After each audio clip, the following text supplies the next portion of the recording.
All right, I am going to call the St. Louis County Council Committee of the Whole to order May 25th, 2021. It is now 1:01 p.m.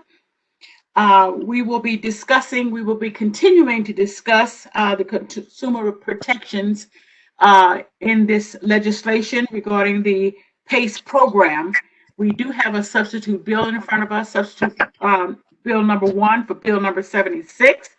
And we will be discussing that in terms of creating and executing necessary documents to join the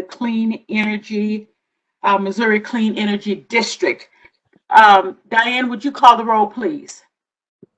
Yes, and Madam Chair, we can't see you. Don't know if you have your video off. That might be helpful. Thank you. There we go. Thank you. Right. Okay, Councilmember Days. Here. Councilmember Dunaway. Present. Councilmember Fitch. Here. Councilmember Webb. Present. Councilmember Clancy. Councilmember Tracus. I see Councilmember Tracus. Present. There you go. I see you. Councilmember Harder. Present. Madam Chair, you have a quorum. Thank you very much. The committee takes official notice of and admits into evidence all St. Louis County ordinances and resolutions. This is a continuation of our meeting. We had quite a few guests who were not able to speak, and we decided to have an additional meeting so that everyone would have an opportunity to speak. We are going to allow those who have not had an opportunity to participate in this process to go first. If we have any additional time left, then we will entertain the others who have already spoken. Councilwoman Dunaway, do you have a statement at this time? I do not. Thank you. We will start with John Harris. Is John on the call? I see his name there. I am. All right, John. Hello, everyone. My name is John Harris. I serve as Director of Finance for the Missouri Clean Energy District. We appreciate the opportunity to be with you today and to respect the time limit that you've given us. I'll read my testimony. The Missouri Clean Energy District philosophy involves an intergovernmental approach that has directed and informed its structure since inception, January 2011. This structure extends an ability to provide the benefits of PACE into communities, large and small, with no cost, administrative burden, and importantly, no liability to the member governmental body. The Missouri Clean Energy District is not affiliated with the current St. Louis County Clean Energy Development Board or its contractual administrator. It is our belief that for PACE to work efficiently and effectively in Missouri, most individual local governments are best served by an intergovernmental approach. And while under the Act, any community can stand up, maintain, and defend its own Clean Energy Development Board, there can be inefficiencies and even peril related to its operation. And as it is with any financing, scale is a critical component to program effectiveness, as well as to the attraction of capital investment with the best possible terms. This is best achieved when local governments band together. To that end, MCED has been focused on building and standing up the district's infrastructure. Over time, the district has accepted 94 municipal members, 16 county memberships, which delivered scores more municipalities within the jurisdictions. This has resulted in over 50% of the state's population having access to the district's programs. It's worth noting that currently there are 26 municipalities within St. Louis County, and which over time have joined with the district. This amounts to 46% of the population of the county and 30% of the municipalities within the county. The district and its administration are advised, instructed, and observed by some of the state's finest, most competent law firms, including, among them, Armstrong Teasdale, Gilmore Bell, Bryan Cave, and Kutak Rock. We also work with Columbia Capital Management in an effort to assure the district employs best practices in the operation of the district's business. And so by virtue of these relationships, members can take comfort that the district is not guided or advised by some wild-eyed one-man law office. One important area of best practice is to maintain an open market for capital providers, project developers, and contractors to compete for qualified PACE projects. MCED has experience in operating both exclusive and open programs. Early in the PACE marketplace, exclusive arrangements were commonplace, and the district did engage in that practice under certain circumstances. However, with seasoning, it became clear that the concept of open markets was critical for public acceptance and political durability. MCED is therefore committed to the concept and operation of open markets. Additionally, the district welcomes other PACE administrators to operate under professional services agreements. Missouri Clean Energy Funding and Marks Nelson currently oversee various district programs. Of course, many capital providers of various investment appetites relating to building type and size of borrowing are curated by the district to properly match the property owner, investor, and program administrator. Finally, we've had dealings with most PACE investors in the country and are frequently asked about access to MCED's programs. We believe there are many additional local projects that we could help move forward to completion should the county choose to join the district. We encourage your membership. Thank you. Madam Chair. Thank you. Any questions for Mr. Harris? Councilman Fitch.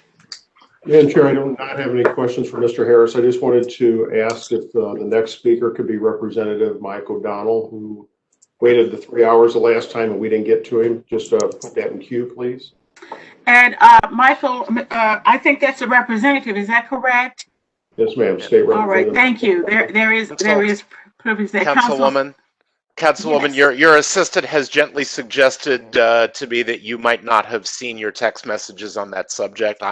I'm also on a bit of a time clock here, so if you would be able to squeeze me in after the representative, I'd be most grateful. That is our assessor, right? Yes, ma'am. No, and I have not seen her text messages. So thank you. Councilman Tracus. Thank you, Madam Chair. A number of questions, sir. We've been advised that joining mopeds, we do so without, the county does so without any legal liability. You agree with that? You're asking me a question about the county's liability with your current program?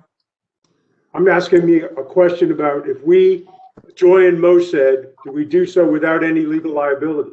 Yes.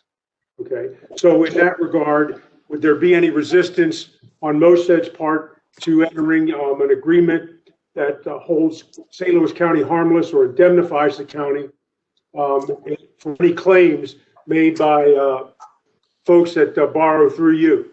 Yeah, no, we wouldn't have a problem with some sort of language along that line. Okay. And then similarly, would you have a problem including the county within your insurance policy as a named insured? I don't know that would be a problem. I would have to look into the details of that. I don't think we'd have a problem with that. Would Mosed agree to a covenant not to sue St. Louis County? Sure. Okay, I've got a few more. You claim you're a state board. What political jurisdiction started Mosed? You're asking me which political subdivision started Mosed? That's what I asked. Missouri Clean Energy District was authorized initially by Jefferson City, Missouri. And once established, it's its own self-standing political subdivision operating under the statute. But you'd agree you're not a state board, are you? No, we're not a state board per se. We're not an agency of the state. We are a statewide political subdivision. The program is a statewide program through an intergovernmental process. If Mosed originates a home loan in St. Louis County and the homeowner defaults, who forecloses, sells their home, and gives you the proceeds? In the case of a residential property, the tax roll is delivered to the county assessor, and then the collector has the responsibility for collecting that. It's somewhat different on the commercial side, but for any detail, I think we have Rachel Hobbs of Pace Funding Group who can explain the process to you as well. She's welcome to weigh in, but part of my question was who forecloses? The county would foreclose, the county collector. And then the county gives you the proceeds? The county gives the proceeds to the trustee, which is responsible to the bondholders funding the transactions.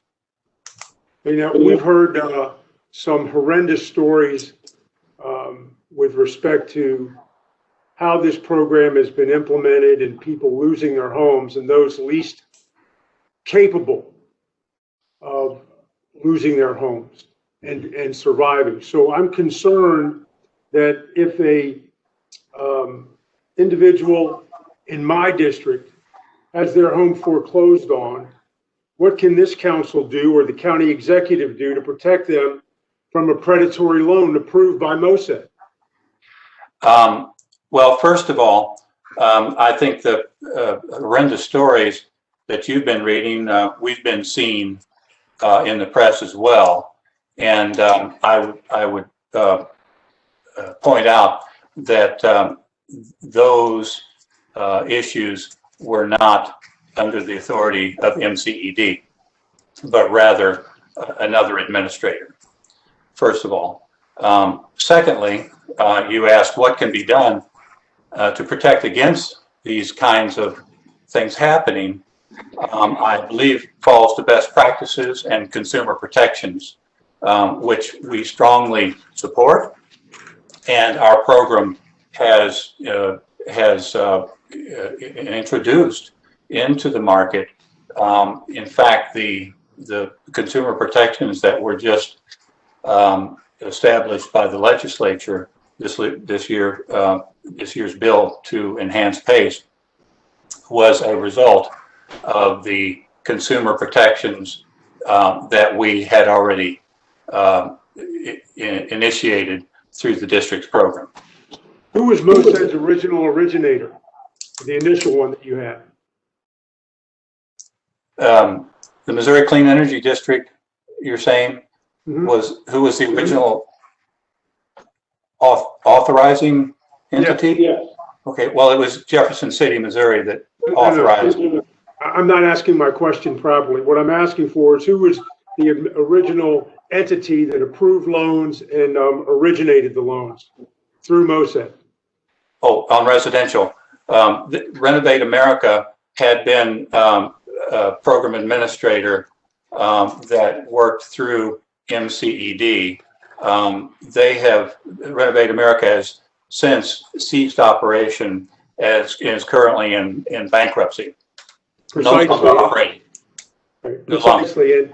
And what that wasn't Renovate America primarily involved in every one of the horror stories we heard about last week with respect to people losing their homes? Yeah, I heard that last week, and I agree. And we had heard those as well you're talking about from California.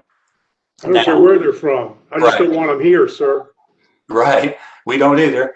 And so those we were aware of the issues related to many of the early PACE programs and the PACE administration in California in particular. And so really there was California legislation and consumer protection policies that were put in place prior to those programs even being offered in Missouri. So there were, acknowledged there were growing pains and problems in the early program in California. And again, that's the same originator you started with, right? Renovate America. One of them, yes, one of them. I think all of the programs in California had those early growing pains and prior to policies being put in place that strengthened the programs. And did you do an RFP prior to picking Renovate America as your originator? We didn't. We talked to each of the programs. We didn't do a formal RFP, but essentially determined that that first selection should be Renovate America because at the time they had taken on the strictest procedures for compliance with the law over there, as well as consumer protections. And so the board decided to opt to select Renovate America first. Without an RFP, right? Yes. Okay. Now, RFP is in bankruptcy. They've left Missouri and left a number of consumer complaints in their wake. What are you going to do to assure that that doesn't happen again? Well, I think one does what is best practice, in the current situation. And as I say, we have found that the program had changed considerably in terms of its operation, underwriting, and consumer protections prior to its arrival in Missouri to operate. And we continue to monitor that. We support the strengthening of the program as we go along. And Councilman, if I may, David Jackson, just want to jump in. I think it's important to highlight that even with the Mr. Jackson, that's not how we do that. This right now conversation is okay. Councilman Tracus and I apologize. okay, so let's just let them finish their inquiry and then we will move on. Thank you. How many originators does MOSET have right now? Residential PACE funding group is the sole provider. So you only have one, right? Yep. Just like you had with Renovate America, right? That's correct. Yeah. Now, the purpose of this legislation is to create competition. How is that fostering competition when you have one originator? Well, I would say what we're talking about is a marketplace that happens to be the geography you're responsible for, and there is although we have one provider, we're open to others, as I might say, but we have the one provider who could provide another alternative to property owners within your jurisdiction. Now, with respect to commercial, we already have competition in St. Louis County. So why do we need MOSET with respect to commercial loans? Anyone can originate a loan in St. Louis County. the question is, why need more competition on the commercial side in St. Louis County? I think the commercial investors, commercial PACE investors or lenders would be better to answer that, but we receive calls just almost daily, talking with commercial providers who want to work through MCD rather than the county program. Okay, thank you very much for that. That's all I have at this time, Madam Chair. Thank you. And we will go to any other council members with questions at this point. Any other Councilman Harder? Yes, thank you. I'll try to be quick on this. And John, if you could limit your answers to the short answers so we can get all these in. John, if Mr. Harris, a couple things. What are the products that your organization will finance when someone tries to get a loan for these items, and which ones that you won't finance going forward? Right. And again, you're talking about on the residential side. Right. So the Missouri Clean Energy District has authorized, in this case, PACE Funding Group to operate within our jurisdictions. They provide financing for energy efficient equipment. This doesn't mean just the term energy efficient. There is a technical resource available to anyone that relates to the Department of Energy analysis of energy utilizing devices. These are HVAC systems, these are hot water heaters, these are windows, these are doors, energy saving components to a property.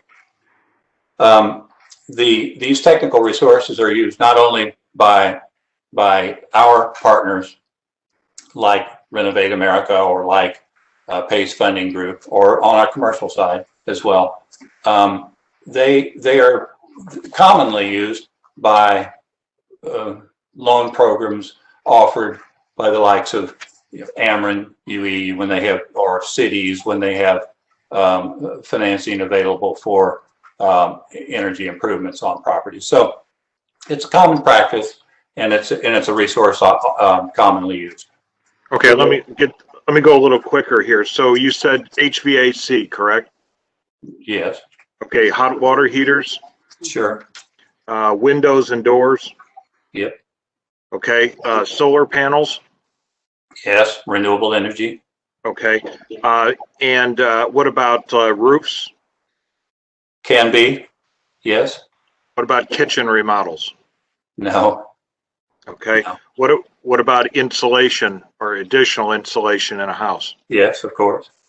Okay, what about geothermal systems? Yeah. Okay, did I leave anything out? Well, I'm sure. I mean, there are hundreds of SKUs on these lists of qualified improvements. Okay, but those categories certainly apply. Okay, is there a minimum that you would loan on? I think PACE Funding Group has the district does not have a policy per se. The PACE administrator, or in this case, PACE Funding Group for residential, I believe would have a minimum, and we'll ask Rachel when she gets on, but it's $5,000 or $10,000 probably. Okay, is there a maximum? Well, I don't believe it. It's constricted by, of course, the valuation of the property and the loan to value. Okay, so you're saying that the loan will be based on the value of the home and whether that improvement is over a certain threshold or under, correct? Yes. And is that put in place in order to avoid over improvement to a home from a value standpoint? Well, yes, it was put in place originally just because of common sense that the energy consuming components of a residential property or commercial for that matter, but, would be limited to a certain percentage of the value of the property, just naturally. But to go further, there has to be some limit on the amount of a loan, of an investment that you would put into a property, and of course you want to assure that you're not lending more money than the property owner can afford in the first place. Right. And you would do any combination of those items we just mentioned in a one loan package, correct? Would, yes. So you could get a furnace and windows and doors in one package put on the house. Sure, if it was called for, yes, and if it was in those guidelines for qualifying. We were given a list of about 25 or 30 properties from the collector's office in St. Louis County that are at a certain level of default, either 1, 2, or 3 year default. Are you familiar with that list? No, we've not seen that. That was being shown the last time we were on. We went back. I think David asked for the list, but I haven't seen it. And to check to see if those were through our program or not. And we went and looked at our list of anything that was reported as delinquent tax from last year, and that we saw that there were 4 on that list for us. And we don't presume to know why they were delinquent, whether it's just a regular real estate delinquency. The percentage of our actual loans for those 4 amounted to about 1.8%, which is kind of in the realm of delinquent taxes in municipalities. So you 4 loans in 1 year out of how many that you did that year? I think there were 174, something along that line. So 4 out of 174? Yeah. What about 2 years ago? I don't believe that there were any delinquencies. The program was fairly nascent, fairly young at that stage. So I don't think we had any. I can double check, but we were just checking this year's delinquencies. And then 3 years ago, did you have any delinquencies? I think that would be the same case. Okay. As I say, I could check that too, just to verify. Okay. That's it for me for now. Thanks. Thank you. Any further questions from the council members? Moving on to Representative O'Donnell. Thank you very much for joining us. And I do apologize that you have to leave, but can you go ahead and make your presentation at this point? Sure. Thank you, Madam Chair. And thank you. I'm State Representative Michael O'Donnell. I represent the southernmost part of St. Louis County, Oakville. I currently serve as the Vice Chairman of the Financial Institutions Committee in the Missouri House of Representatives. I was first introduced to this program about 3 years ago, really under the same auspices which you council members are being introduced to it as well, that it was in desperate need of some consumer protections. Listening on the call last week, really, it sounded to me like there were 3 areas that really are to really focus on. First off, and as we listened to the discussion last week, the contractors, clearly there was a problem. The one just getting loaded up with things that he just couldn't afford to pay for. But then as far as the PACE financing goes, the residential and commercial are 2 very different structures, and we in the House of Representatives dealt with those in 2 different ways. We primarily focused on consumer protections for the residential side. I want to kind of address something that council members seem to be hinting at on the last call, and that was a suggestion that PACE financing is sort of a lender of last resort. There was some concern that I think someone had asked a question along the lines of, well, if PACE isn't going to do this financing for some of these people, then how are they going to get a furnace? How are they going to get an air conditioner? How are they going to get windows if they're not in a financial position to do that? And you really have to make sure that you're not driving this program to be that, because one, it wasn't designed to be that, and the way it's structured, it's not meant to be that.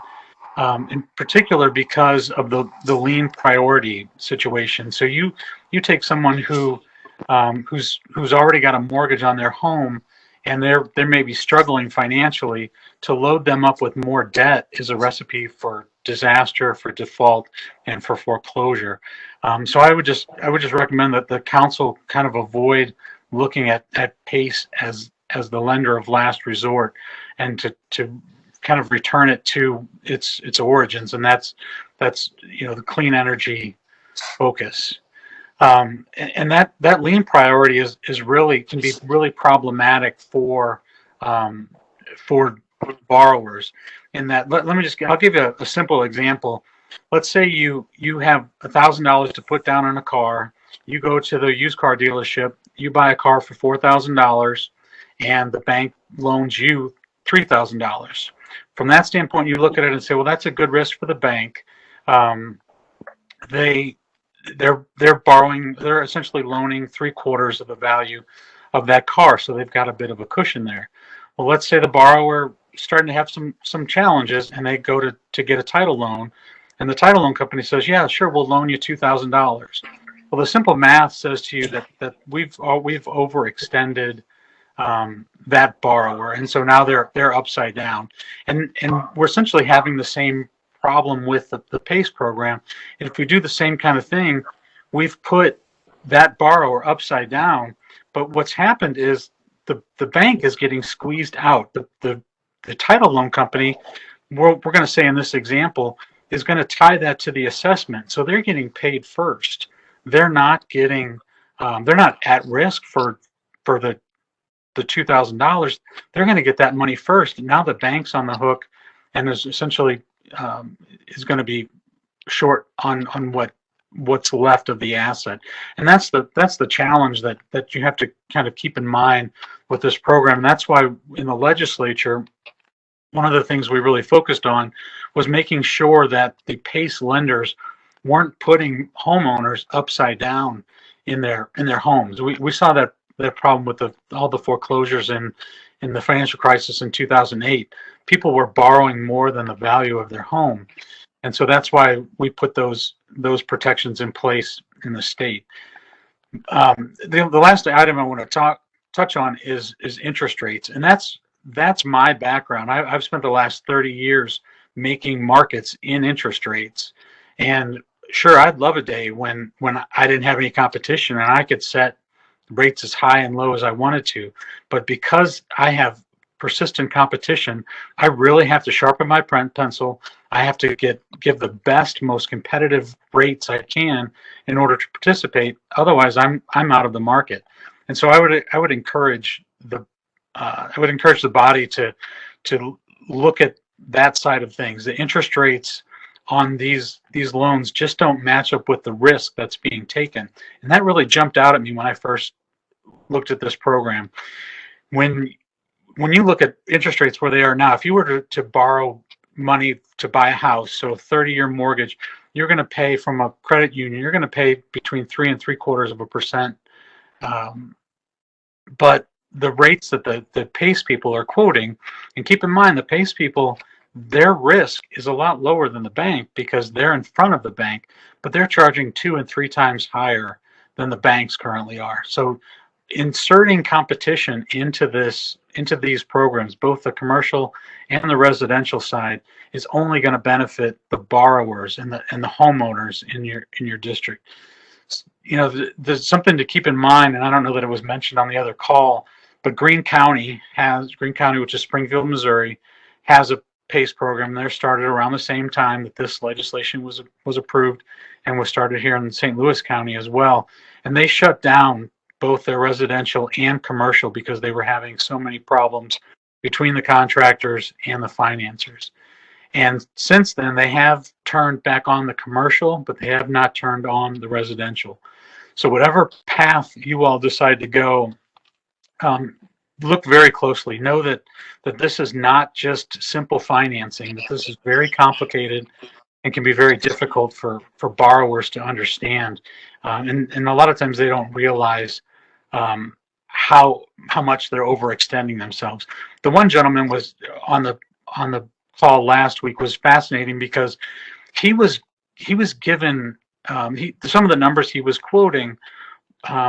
Initially, I thought, well, this gentleman shouldn't be in trouble because he's got a lot of equity in his home and he should be okay. But the problem was they overextended him and he simply couldn't afford the payments.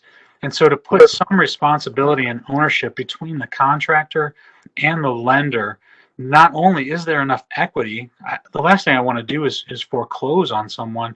So while the equity is crucial and important and should not be the equity threshold shouldn't be breached, these lenders need to make sure that they're not overextending these people, if from a simple payment standpoint. And that's what it sounded like the one gentleman had. He had plenty of equity, but he just couldn't afford the payments.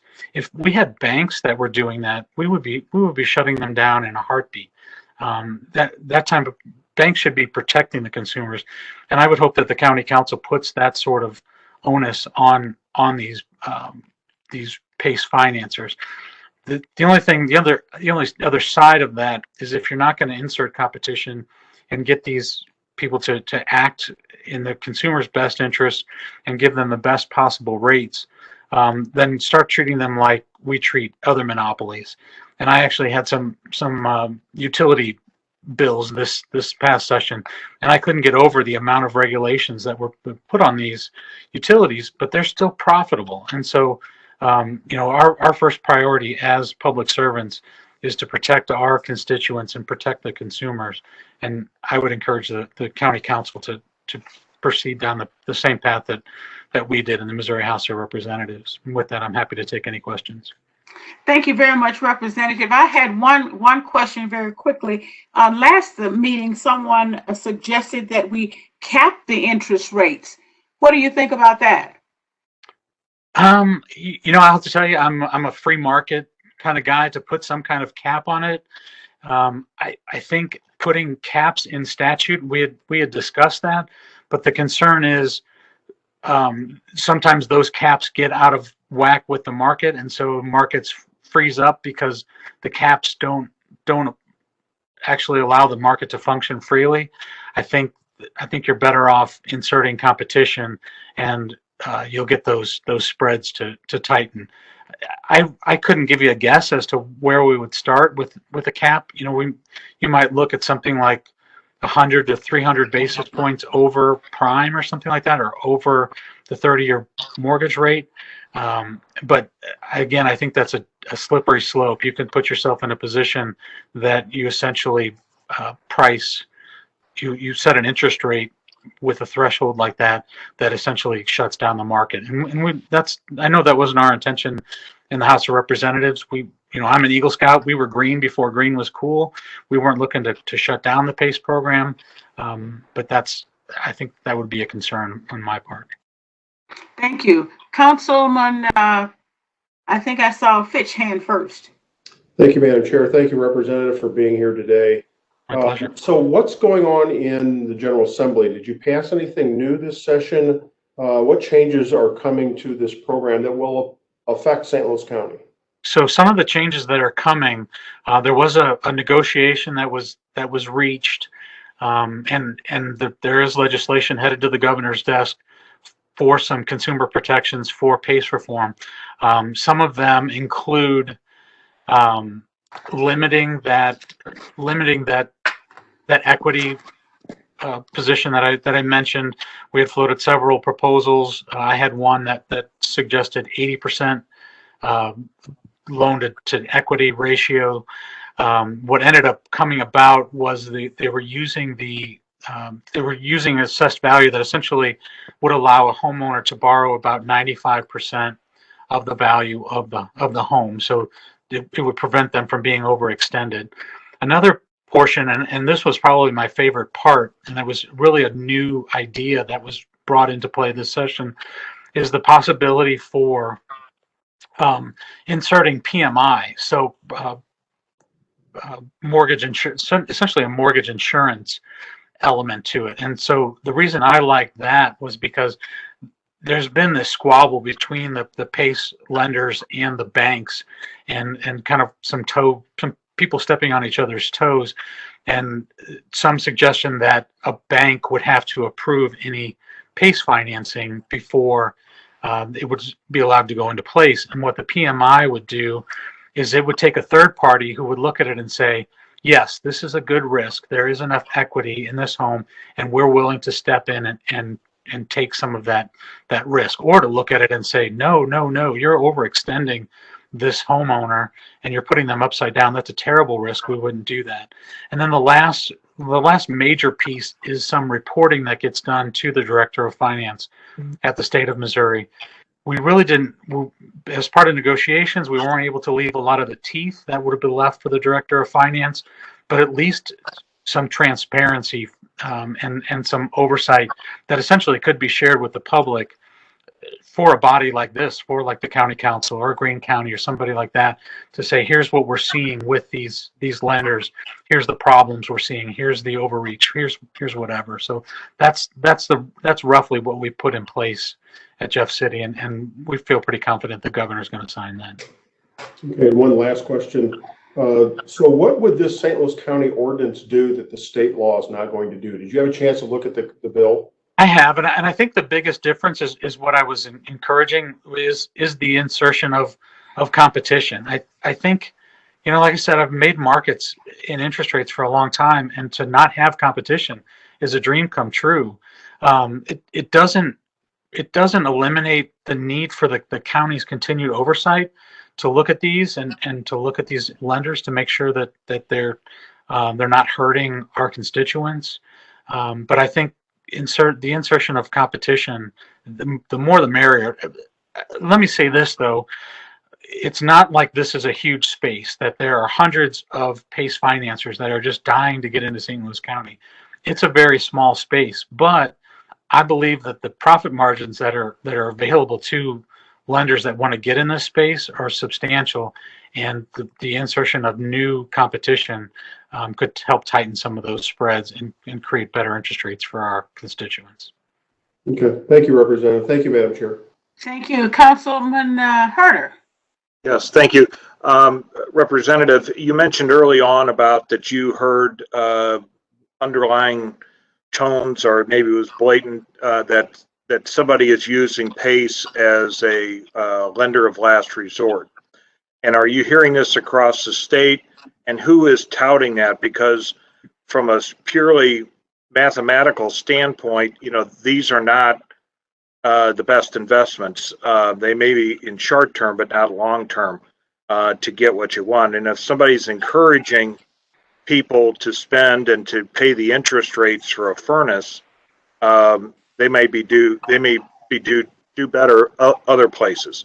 Do you know who's encouraging this as a lender of last resort? Actually, when I suggested the tone, I was actually suggesting the tone of the questions from the council members last meeting, that it sounded like some of the members of the council were thinking that PACE was a lender of last resort, that somehow people weren't able to get financing, and that PACE was going to be their only avenue for getting this type of financing. I would caution anyone from looking at PACE as that hopefully contractors are offering multiple sources of financing, and PACE being one of them. It seems that the defaults seem to be mostly in the residential side of PACE. It seems to be a lot less in the commercial side. Do you think that's because of maybe the difference in the type of borrower that is employed there, that maybe the industrial or commercial side maybe is a little bit more sophisticated, understands these programs, where the average consumer maybe doesn't know what they're signing? Do you see that? I think it's probably a combination of two things. First, what you suggested, that I refer to the commercial side. I think those those guys are big boys and they can take care of themselves. The other side of that is on the commercial side. When a company has financing through a bank, it's not like when you and I buy a home. As long as our checks are coming in every month, the bank figures everything's okay. You could be on the verge of bankruptcy and still getting those checks in, and the bank's never going to know. But companies are expected to report their financials regularly to a bank, and those institutions are generally, from my understanding, they actually tend to be part of the commercial process. That yes, they're using PACE financing, but the bank financing is the banks are well aware that this financing is happening. Where on the residential side, banks may not find out until 12, 18 months afterwards. So that's I think a big difference. But you're probably right. The biggest part of it is, I got up and spoke on the floor on this topic, and to look around at the members of our body and just the look of puzzlement when we started to try to describe this program. And that, I think of that as a room of relatively bright people. Think what you may of politicians, but think about the average homeowner. This is really complicated stuff. So you're very much on the right track with them just not understanding what they're signing. And it definitely sounded like the one gentleman had that very issue. Because when I remember the day when the reverse mortgages started in Missouri, and it was very complicated, and a lot of people felt, early on, the stopgap things were not there. Now they seem to be there. But those people that were the first pioneers that took those loans, a lot of them went into default or other means of default. And now I hope there is better stopgaps and information and accountability in that process. And I don't know if there's enough in the PACE program to be either similar or better than what those type of loans are. What are you seeing across the state? I think that's an interesting comment. And I actually, when I had a bill related to PACE, I had a PACE provider come to me and say, yeah, we're okay with some of your provisions, but we'd like you to consider adding another one. And what we'd like you to add is requiring PACE lenders to actually call the borrower and explain to them that this actually goes on their assessment, that it has to do with their tax payments to the county. And I think that was a tip from inside the industry that essentially said that people aren't doing what you suggest, that they're not fully explaining how complicated these transactions are. It sounded to me like your two guests last week were really quite surprised when they started receiving their tax bills. So I think there's a lot of, it's complicated. And like I said, for a simple person to understand it, it takes a lot, I believe. Okay, thank you very much. Thank you. Anyone else? Let me ask you, Representative, one question. You mentioned that the contractors are offering the kinds of options. How do we know that the contractors are making different offerings for people who are in need? What's the accountability or the oversight for that? I couldn't tell you, ma'am. I'm not really sure. I've been told that's how those contractors operate, that they offer certain financing tools and that PACE is one of them, but I couldn't tell you what any of the rest of them are. I'm not familiar with them. And so you're really not familiar with who oversees that process or who is accountable for that process? Correct, ma'am. I'm not. Okay. I would think that there's county ordinances that require, a contractor to meet certain, obligations of disclosure and so forth. But yeah, I'm not really sure. I'm not sure about that either. Thank you so much. Any other council members with questions? Any other council members with questions? Thank you so much, and we appreciate your being here. And so I'm sorry, Councilman Fitch? Oh, okay. So thank you so much, and you're off the hook. Thank you, ma'am. All right, thank you. Madam Chair? Yes. Yes, ma'am. As we talked about those ordinances that he thought existed in the county, is there any way that we can have staff or legal to go and research if those ordinances exist? I think legal is on the phone now, and I think that would be appropriate for them to look into that for us. that okay? Yes, ma'am. Ms. Genevieve, would you be able to do that research for us?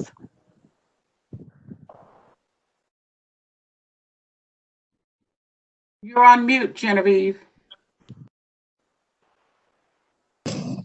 Sorry about that. Yeah, if you could just say that again for me, please. Make sure I understood what you asked for. Yes, ma'am. The representative was saying that there should be some ordinance in place that help for those consumer protections. And I would like to know if they actually are there and what they are, if you can do that research. And I don't know if we can contact the representative back directly and get some details on what Do, he would recommend those ordinance are. well, I believe he referenced some consumer protections during his remarks. Do you want us to look into those that he referenced in his remarks, or? Yes, ma'am. That would be a great start. Okay. Thank you. Thank you. Thank you, Madam Chair. Thank you. Assessor Zellman? Thank you very much, Madam Chair. I'll try and be respectful of your time because God knows this has gone on a great long time already. I want to give you a couple of quick facts in the spirit of talking about what this stuff really is and focusing the conversation. And then I will give you an editorial comment or two, and I will try and be very clear about when I'm going from just giving you the facts to giving you Jake's opinion. I think the facts are important here because I think there was at minimum some misleading testimony before the council last week, and I'll give folks the benefit of the doubt and assume that nobody intended to lie to you. And there was some confusion going back and forth because I think there were a couple of sub-conversations. So let's just talk about what PACE actually is. And I specifically want to address myself to the residential side because, as several speakers have pointed out, the commercial side of PACE world involves a bunch of sophisticated entities doing business with one another and largely bearing the risks themselves. But when it comes to residential PACE, think for a moment about the way property taxes work. What's the job you pay me to do? You pay me to tell you what your house is worth. And then you pay me to help coordinate a process where if you think I'm wrong, you can come argue with me and come argue with the county about what your house is worth. But at some point, at the end of the day, the county has a number of what we think your house is worth. Based on that number, the school district and the fire department and a bunch of other people, but basically the school district and the fire department impose property taxes to pay for the schools and the fire. And St. Louis County collects that money. The collector of revenue collects that money. And if you don't pay it for 1 year, then the collector sends you a bill with interest and penalties. And if you don't pay it for 2 years, the same thing happens. And if you don't pay it for 3 years, then St. Louis County comes and takes your house and sells it at the tax sale. And there's some consumer protections, but that's the bottom line. The bottom line is that the way we pay for our schools and fire is that the county imposes the tax rates set by those folks. And if you don't pay it, the county takes your house. Now that's a pretty significant power that the county has, but we've decided as a society that that's how we pay for our schools and how we pay for our fire departments. Now along comes PACE. And in PACE, the county has given its authority to a bunch of, are they public, are they private? I don't know, but it's basically the folks who make money off of this type of financing who can get the homeowner to sign on the dotted line. And if the homeowner signs on the dotted line, then they get some financing. They get a thing that looks a lot like a loan to pay for whatever the improvement is to their home. And as folks said a moment ago, the loan probably doesn't have a very good interest rate. But maybe it has a better interest rate than you would have gotten otherwise from your credit card or from the payday lender, right? Well, why is that? The reason that it has a better interest rate than what you would have gotten from the payday lender, even if it is going to someone who may not have good credit, is that if you don't pay back the money, then the county comes and takes your house, right? That is PACE in a nutshell. PACE in a nutshell is, on behalf of the county, we're going to give you this much money to pay for the air conditioner or whatever it may be. And then instead of you paying it back like a normal loan, it's going to get added onto your property taxes. And my incentive to do business with you this way is that I know I'm going to get the money eventually. And the reason I'm going to get the money eventually is that the county has the power to take your house. And sooner or later, the county will do that if you don't pay.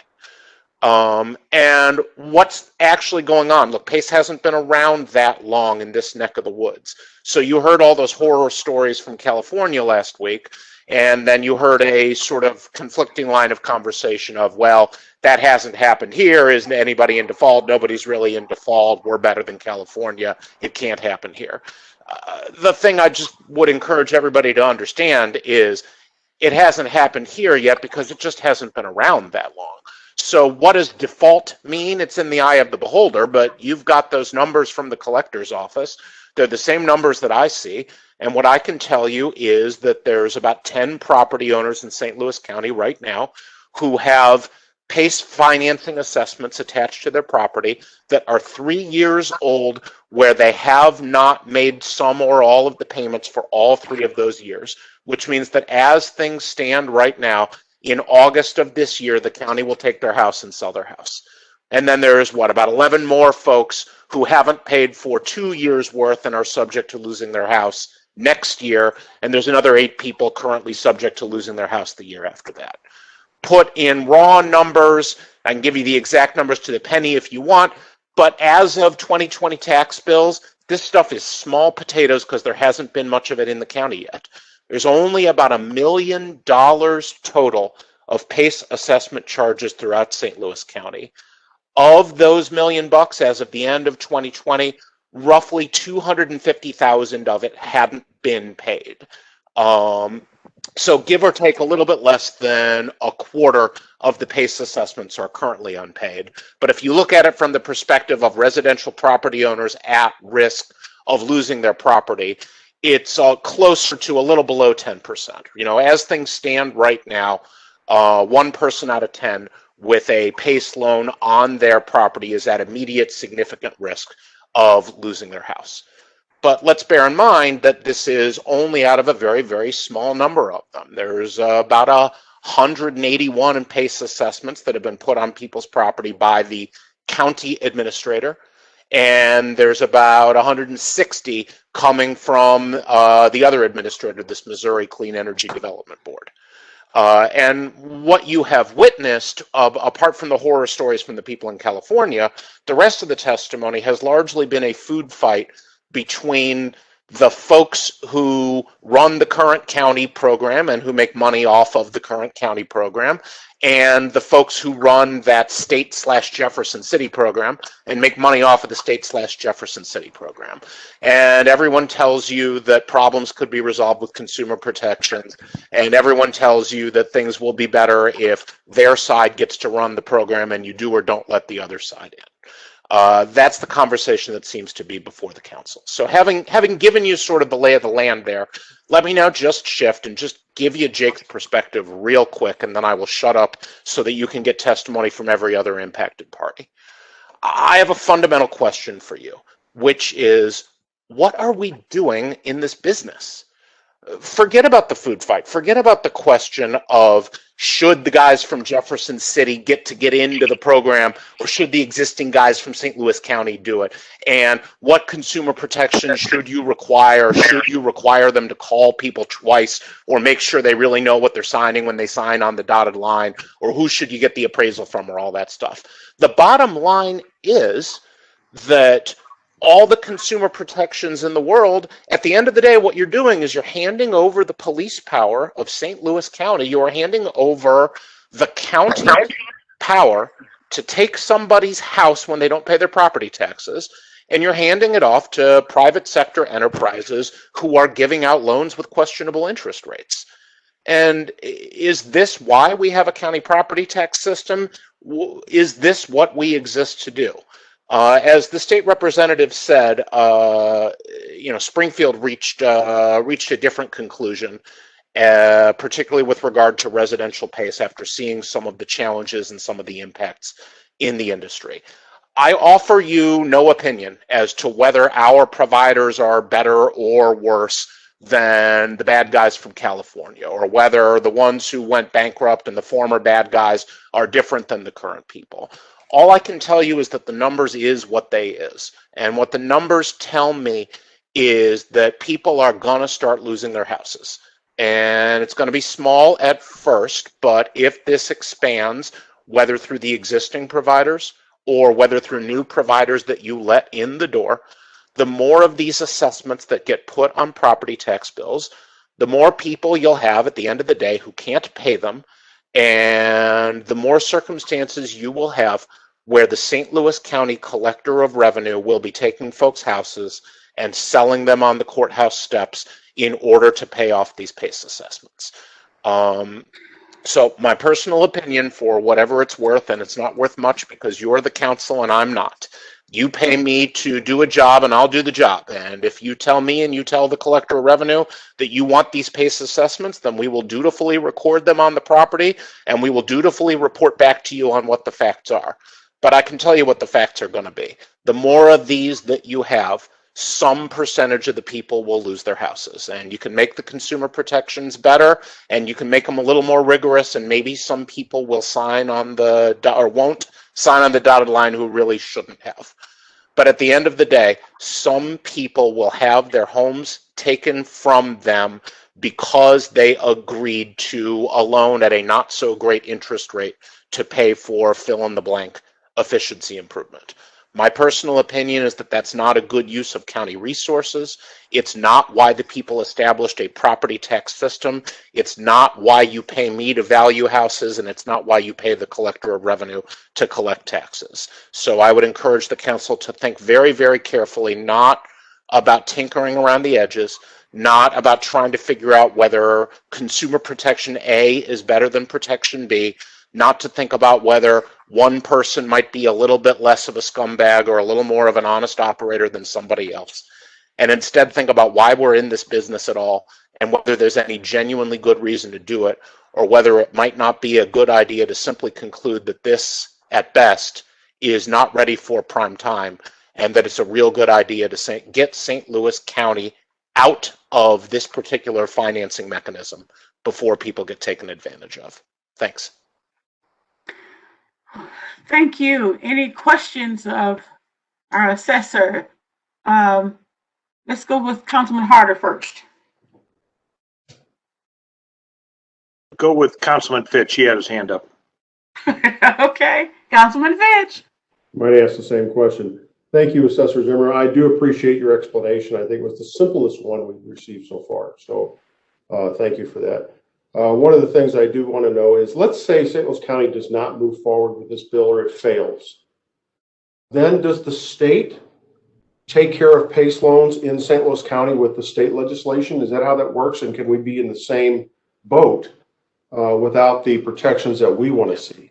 So as I understand it, the county can choose not to permit PACE assessments entirely, right? So this council, not the individual members of this council, but the council previously authorized the county to participate in PACE programs and established a county administrator. You can choose, and to some degree, and you may have to go to the county councilor's office for this, because I believe individual municipalities within the county, if the cities want to choose to let the state administrator do this, then perhaps they can do so, and that's why the state administrator already administers some PACE financing assessments within St. Louis County.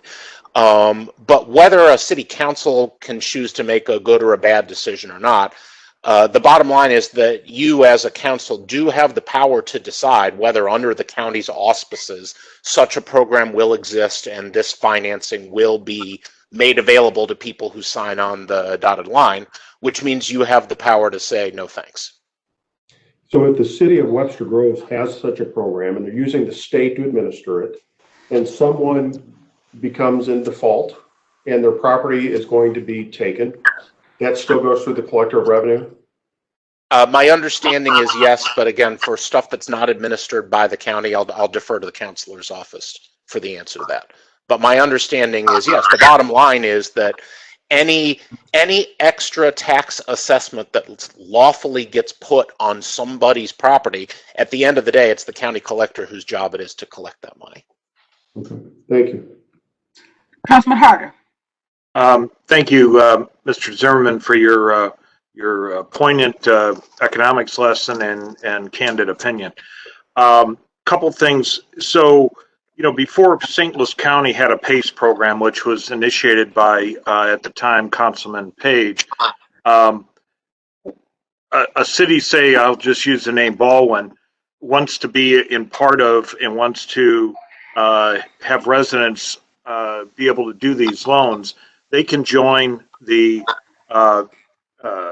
MCED out of Jefferson City and just say the city of Baldwin's, jurisdiction will be in this program. They join it. The city of Baldwin basically wipes their hands of any of it. And if anybody in Baldwin wants to do this kind of financing, they have to go through that group in Jefferson City, correct? And the loans are still put on your books and the assessments and so on. But the city of Baldwin has no jurisdiction, no oversight, no opinion on who the providers are, who the contractors are, or anything like that. Is that correct? That again, I need to defer to the counselor's office for stuff beyond county authorization, but my understanding is that the way you've articulated it is accurate.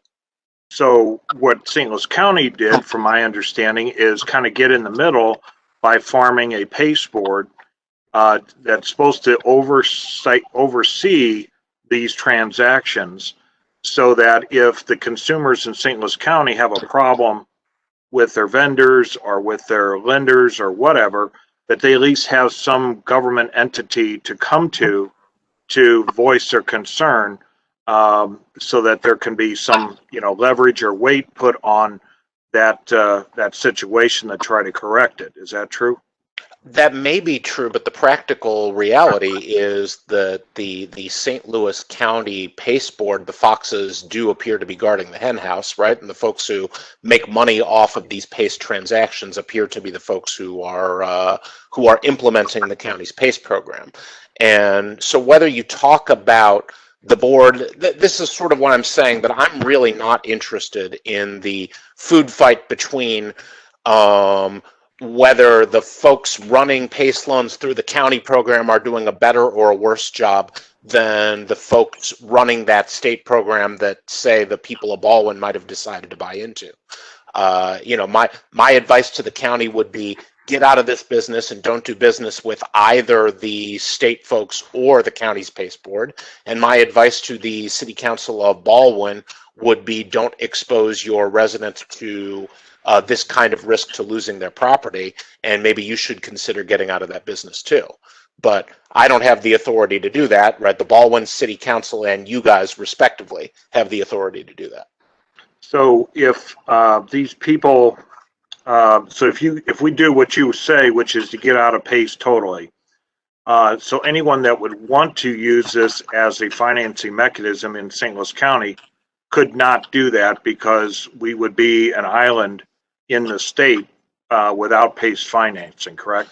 Well, we would not be an island in the state. You heard the testimony from the state representative about Greene County, right? About the decision that they made in Springfield. But more to the point, again, as I said before, let's be charitable here and let's assume that no one is trying to be a scammer and that it's just a young industry that hasn't found its way yet. I think the nicest thing you can say is that this is an industry that just isn't ready for prime time. And it's not too late for us to decide that we don't want to race into its arms, and that if others want to take risks on the backs of their vulnerable and lower income homeowners and senior citizens on fixed incomes, I would suggest that letting others take those risks rather than us taking those risks on behalf of our constituents might not be a bad choice. Well, I guess what I'm saying is that if we step out of this business and as a government and say we don't have a PACE board anymore, and we say, we're not going to get involved in this, can other lenders still step into St. Louis County and lend on their own between them and a consumer and take the government out of that transaction totally? Can they? That Of still course. happen? Yeah, of course. I mean,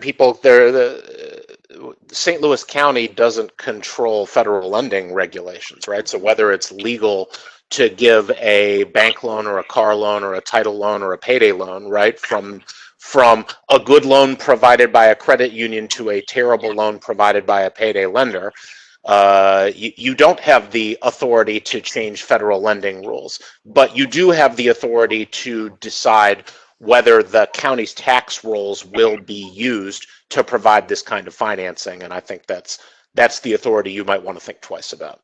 So that's the point, is that our control over this is whether the collector revenue honors that part of the PACE lending, which is to record that fee on their taxes or not. Yeah, your control is the gateway.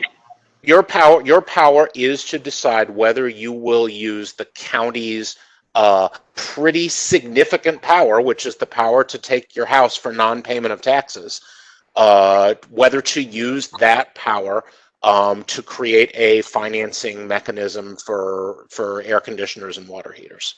Okay, and last question is, you said that the history of the PACE program so far is that we've got about a 10% default rate. Is that your estimate? I think it depends on how you define the word default. Right now, of the 300 and change properties participating in some flavor of a PACE assessment, you've got 10 subject to be sold on the courthouse steps this year. Then you've got 11 that are facing that next year and 8 that are facing it the year after that. So seen through that lens, yeah, that number it's a little less than 10%. The other way you could look at it is you could say of the $1 million worth of PACE charges collectively on people's bills at the end of last year, about $250,000 of that was not paid, right? So in the normal use of the way we would talk about tax delinquencies, the way the collector of revenue would talk to you about delinquent money paid or not paid, I suppose the collector would say that the delinquency number is closer to 25%. But regardless of what the number is, let me just emphasize what I said before, which is that all this is chicken feed. $1 million is nothing in the scheme of St. Louis County's overall collections because you only have 300 and change properties with PACE assessments on them. But that's because this is still in its infancy. We are not California yet. But if it goes on for another couple of years, whether you let the new guys in or not, you won't have hundreds, you'll have thousands, and perhaps one day you'll have tens of thousands. And when that happens, you will have correspondingly more delinquencies and correspondingly more people losing their houses. And what is the delinquency of just normal tax non-payments? You'd have to ask the collector of revenue that question, but I'm sure Gerard could get you that information. Okay, thank you. Thank you. Councilman Tracus? Thank you, Madam Chair. Mr. Zimmerman, thank you for your candor. I don't have a great deal of questions, but I'm just going to cut to the chase. As an elected official, as a county assessor, intimately familiar with tax collection, can I understand your statements here today to mean that, in your considered opinion, the county has no business getting behind and authorizing a PACE program at all? If I had a vote, that would be my vote, Councilman. That's what I thought. Thank you. That's all I have, Madam Chair. Thank you. One last question before I let you go, Mr. Zimmerman. In your opinion, and you use the term payday lender, in the real scheme of things, is there much difference between these PACE lenders and payday lenders from a philosophical standpoint, based on what you've seen? There is. The payday lender charges you an outrageous, usurious interest rate, is a lender of last resort, and looks suspiciously like the loan sharks of old. But the reason the payday lender does that, other than because they can get away with it, is because that's their only way to squeeze the proverbial blood out of the proverbial turnip. If you don't pay off the payday loan, they can sue you, they can ding you, they can send debt collectors after you, they can do all the things that scuzzy lenders do to make life difficult for people of limited means. The PACE lender doesn't need to do that. And therefore, the PACE lender doesn't need to charge you 1,000% interest rate, because the PACE lender can instead simply ask St. Louis County to take your home when you don't pay. So say what you will about the scuzzy payday lender, but at the end of the rainbow, the scuzzy payday lender doesn't foreclose on your house, and the PACE lender does. Right. So basically, the interest rate's a little lower, but in terms of the scuzzy people that the payday lender sends around, all the PACE program does is replace those individuals that you've identified with the county, right? Yeah. Instead of the debt collection firm, you get the county Department of Revenue and the county collector of revenue. And the trouble with that is that the county collector of revenue has a whole lot of stick, and it's much easier for the county collector of revenue to get that money at the end of the rainbow. And that's why PACE financing is so attractive to the people who invest in these companies that provide the money. Exactly. Thank you, Mr. Zimmerman. Again, thank you for your candor. Thank you, Councilman Tracus. Councilman Fitch. Just a follow-up for the assessor. I want your thoughts on if we amended this existing ordinance, they could do one of two things. One, take out the part where they can use the county to collect the debt through foreclosure. What does that do to that industry or that program? Does it just go away then? And then the second piece of that is, or do we change it from a shall foreclose to a may foreclose? I have no earthly idea what that would do to the industry here, whether the industry would exist absent the use of the county's collection powers. But I think the bottom line is that there is no circumstance, in my opinion, in which it makes sense to offer the county's power to take your house in return for getting you money to buy a new air conditioner or a solar panel or whatever it may be. So whatever the correct financing mechanism is, I would suggest to you that it's probably just not a business that the county ought to be in. Okay, so really our choice is to go with some sort of amended ordinance or repeal it altogether and just make it go away. That's what. Yeah, I think that is indeed your choice. Thank you. Councilman Harder. Just to follow up on that real quick, in your opinion, Mr. Zimmerman, if we got out of that and said we are not going to record these fees as a tax, would that then send the interest rate up higher because now the risk is greater to those lenders, or would that automatically bring in competition to drive those higher interest rates down, and then we would be out of that place altogether as a county? I'm not a capital markets economist. It's all I can do to try and figure out what's going to happen to the price of houses next year. All I can tell you is that what I've seen in residential PACE thus far is that people appear to be getting loans at not particularly good interest rates, and in return for that loan at not particularly good interest rate comes the risk that if you don't pay, the county takes your house. So what will happen to folks' loans if the county no longer threatens to take your house in return for that type of payment? Then obviously that type of financing isn't available, and folks who need to borrow money to buy a water heater will have to borrow money from a different source.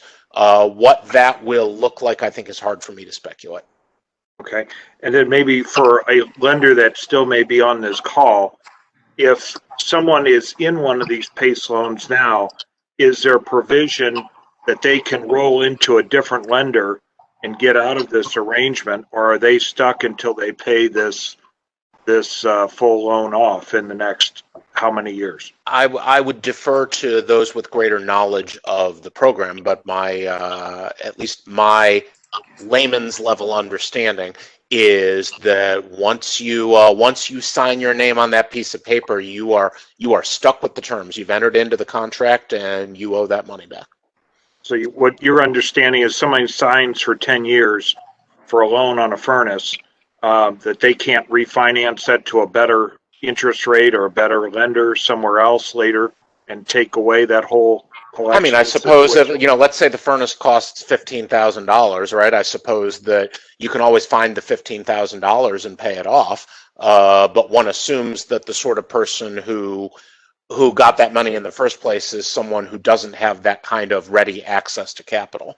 But I think the bottom line here is, if the furnace really shouldn't have cost $15,000, if the furnace really would have cost $8,000 if bought at Lowe's, or wherever else one buys a furnace. This is why I'm a lawyer and not a home repair professional. That at that point it's too late. You signed an agreement to pay 15 grand, and whether you pay it through your county property assessments or some other mechanism, at the end of the day, you're on the hook for 15 grand. Thank you. Thank you. Councilwoman Dunaway. Thank you, Madam Chair, and thank you, Jake. I have to tell you, in all my years around lawyers, I have never heard one use so few words to describe something so complex. So thank you. I just want to make sure I understand that you are really only putting the hammer down on residential and not commercial PACE loans. To echo what Representative Odonnell said before, the commercial folks involved in this world are big boys and girls. And you'll recall the testimony from last week that the county's current commercial PACE administrator, before entering into one of these PACE arrangements, there is a requirement from the financing side that there's an independent appraisal, and there's a variety of other hoops that get jumped through, and the representative talked with you about the balance sheet information that has to be shared. And my general philosophy is, look, if you own a hotel and the conclusion you have reached is that this is the best way to get the financing to pay for the energy updates to the hotel, I'm pretty confident that the PACE funder isn't going to supply you $1 million to do that, and you as a business person isn't going to enter into that $1 million agreement without someone doing the due diligence and without someone paying $300 for an appraisal.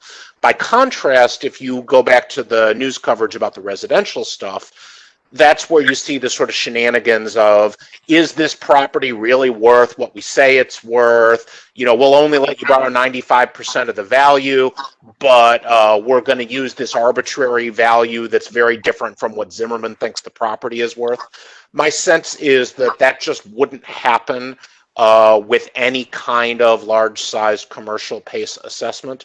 So there's a separate question of, philosophically, do you think the county should be in the business at all, right?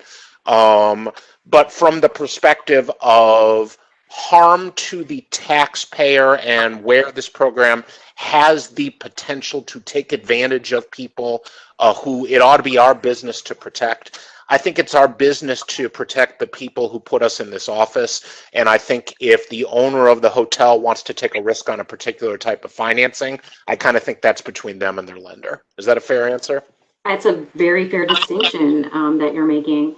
So let me ask you this. If we were to stay in the PACE business, who is the proper oversight? Like, who could, should, would be the ones making sure that our constituents fully understand what they're getting themselves into? And the reason I'm asking is because Representative Odonnell said, don't make it a last resort. It shouldn't be a last resort. But isn't it a last resort? I mean, borrowers like you and I don't need to go get a 10% PACE loan for anything.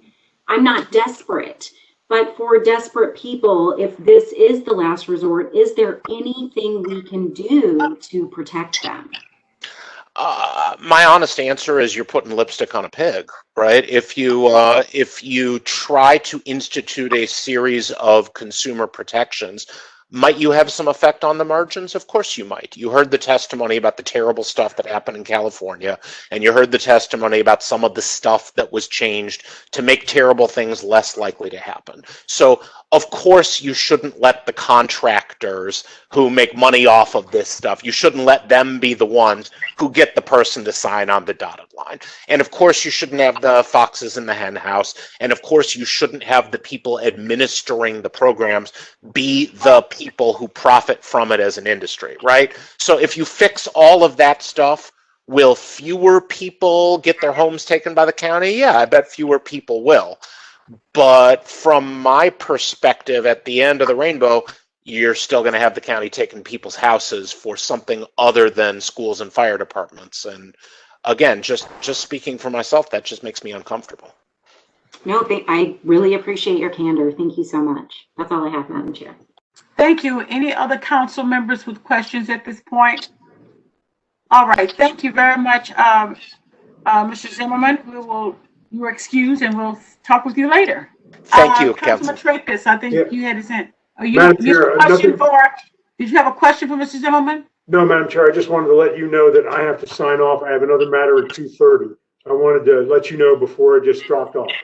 Okay, all right, thank you. Let's see, we still have a quorum here. 1, 2, 3, 4. All right, we're good. Thank you. We will have Mr. Pickrell. Is he on the call? Madam Chair, Yes. can I interrupt for 1 second to let you know that Councilwoman Clancy joined the meeting around 2 o'clock. Thank you very much. You're welcome. No, Mr. Pickrell. What about Elisa Roth?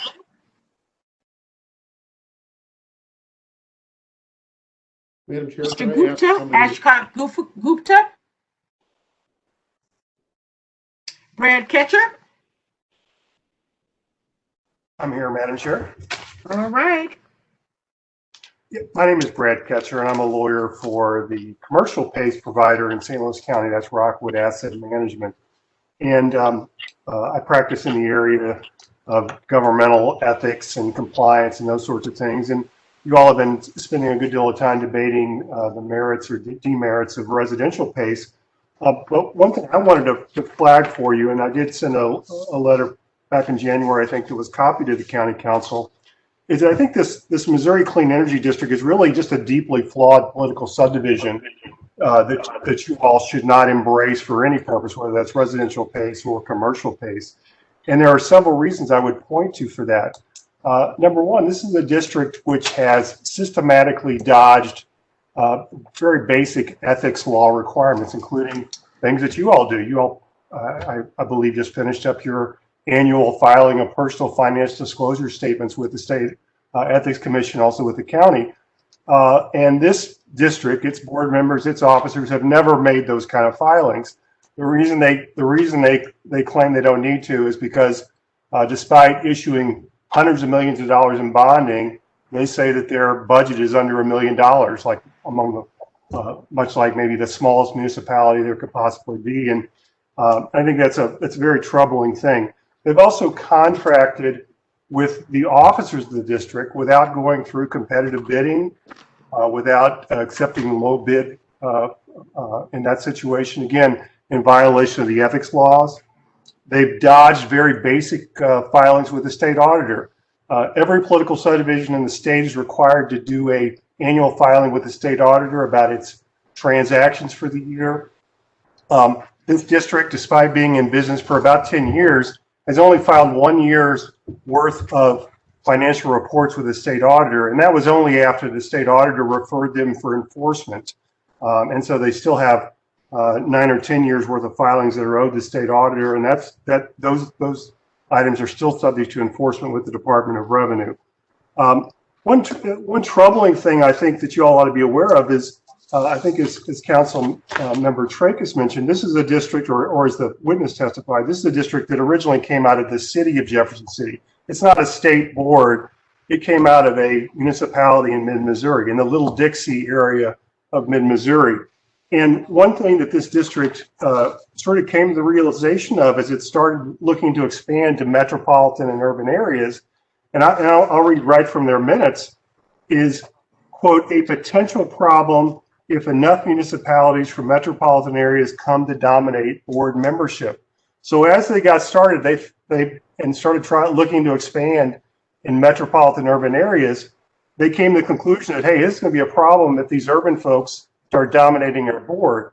And so what they did is, and again, I'm reading directly from their minutes here, they discussed several strategies to revise the board procedures to make changes very quickly to avoid any metropolitan domination of their board. And that was then followed by several years of no board elections. And they've got a very diluted process where it's really almost impossible for a member county to really have any influence over their board. In fact, there's nobody on their board from anywhere east of Jefferson City at this point. So I think that's a very troubling thing. As you all, the largest county in the state, look to potentially to join this district. Another quick issue is really just that the liability and no cost, which is what Mr. Harris pitched to you. There's no liability, no cost. But the fact of the matter is, this district has sued one of its member counties, Clay County, from the eastern side, or excuse me, from the western side of the state, and also an elected official from that county. And they pursued that litigation all the way to the Court of Appeals on the western side of the state. And so when they offer up no liability, no risk, I think Councilmember Tracus mentioned the possibility of a covenant not to sue. But those are very real considerations when you look at what they've done recently with their other members. And for all those reasons, I would suggest to you that apart from the residential the issues around residential pays, this is just not a district that I think St. Louis County ought to be embracing. Be happy to answer any questions folks have. Thank you so much. Any questions for Mr. Ketcher? Any questions for Mr. Ketcher? Thank you very much for your time, sir. Moving on, is Dr. Hollins on? I know he was here the last meeting. I'm not sure if he had an opportunity to get on this one. All right. Mr. Stokes, David Stokes. I'm here, Madam Chair. Yes, please proceed. Thank you very much for the opportunity to testify before the council. My name is David Stokes.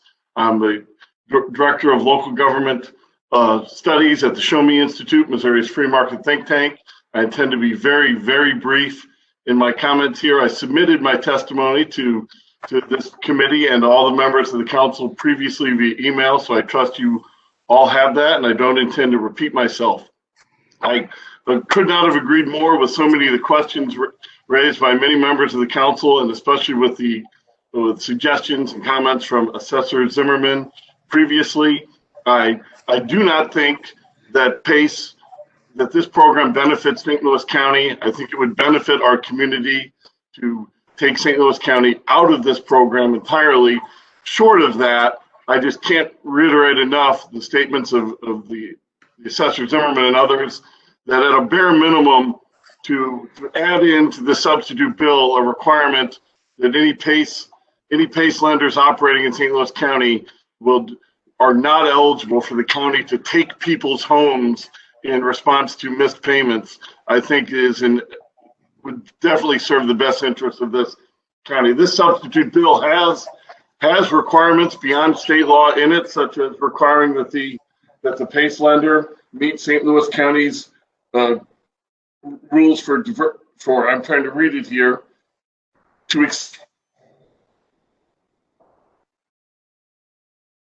You're breaking up, sir.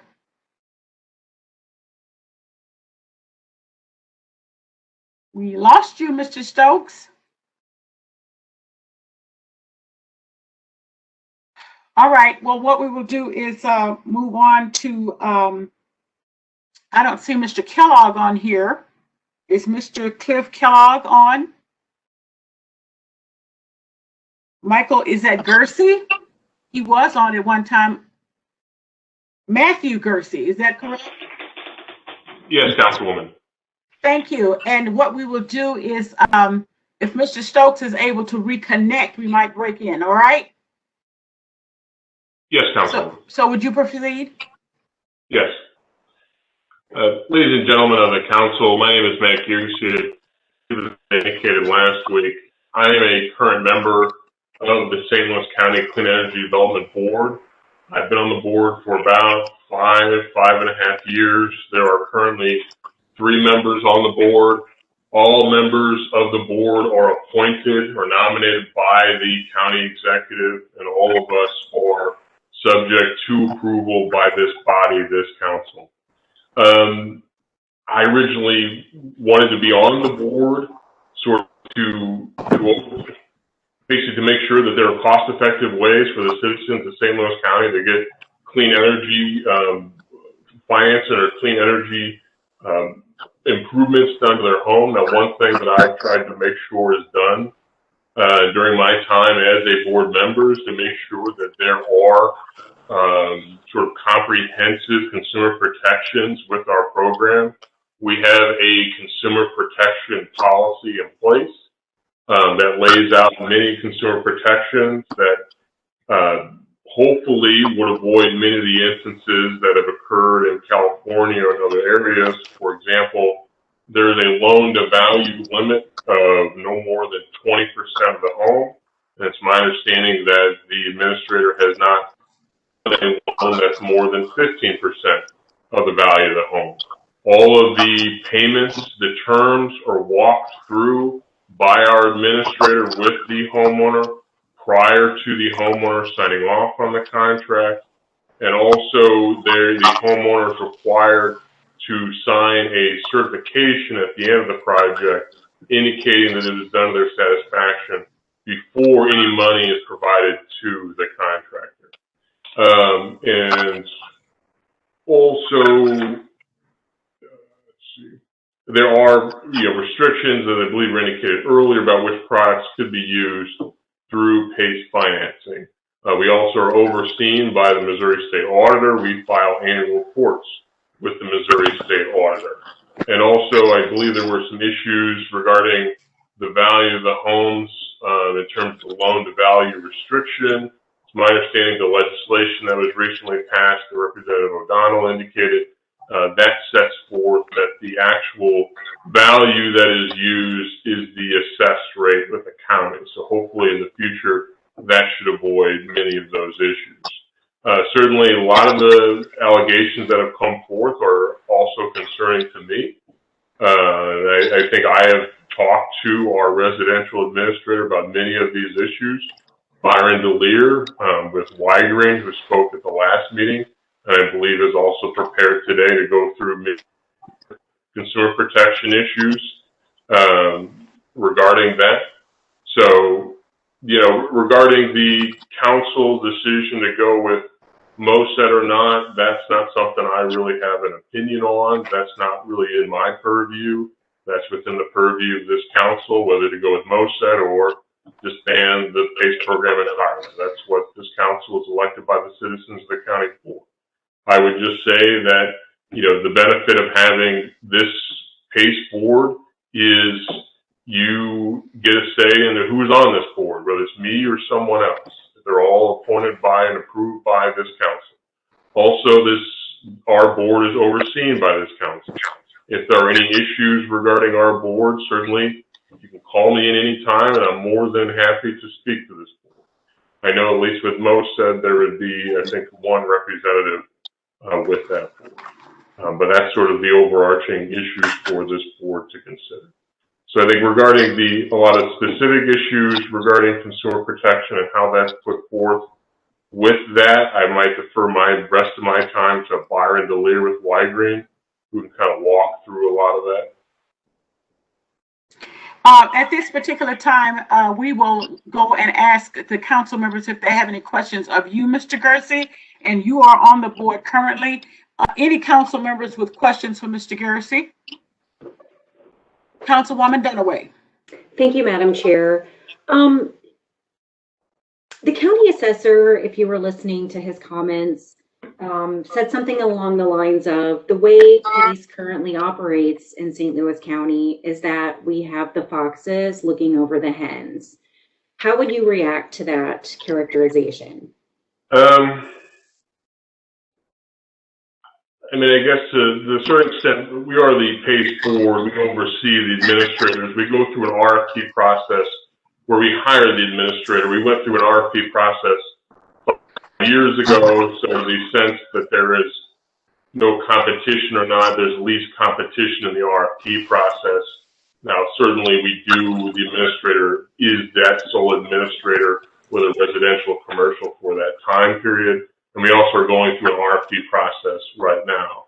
I mean, I guess the administrators, whether they be commercial or residential, also are receiving a financial benefit from the loans that are provided.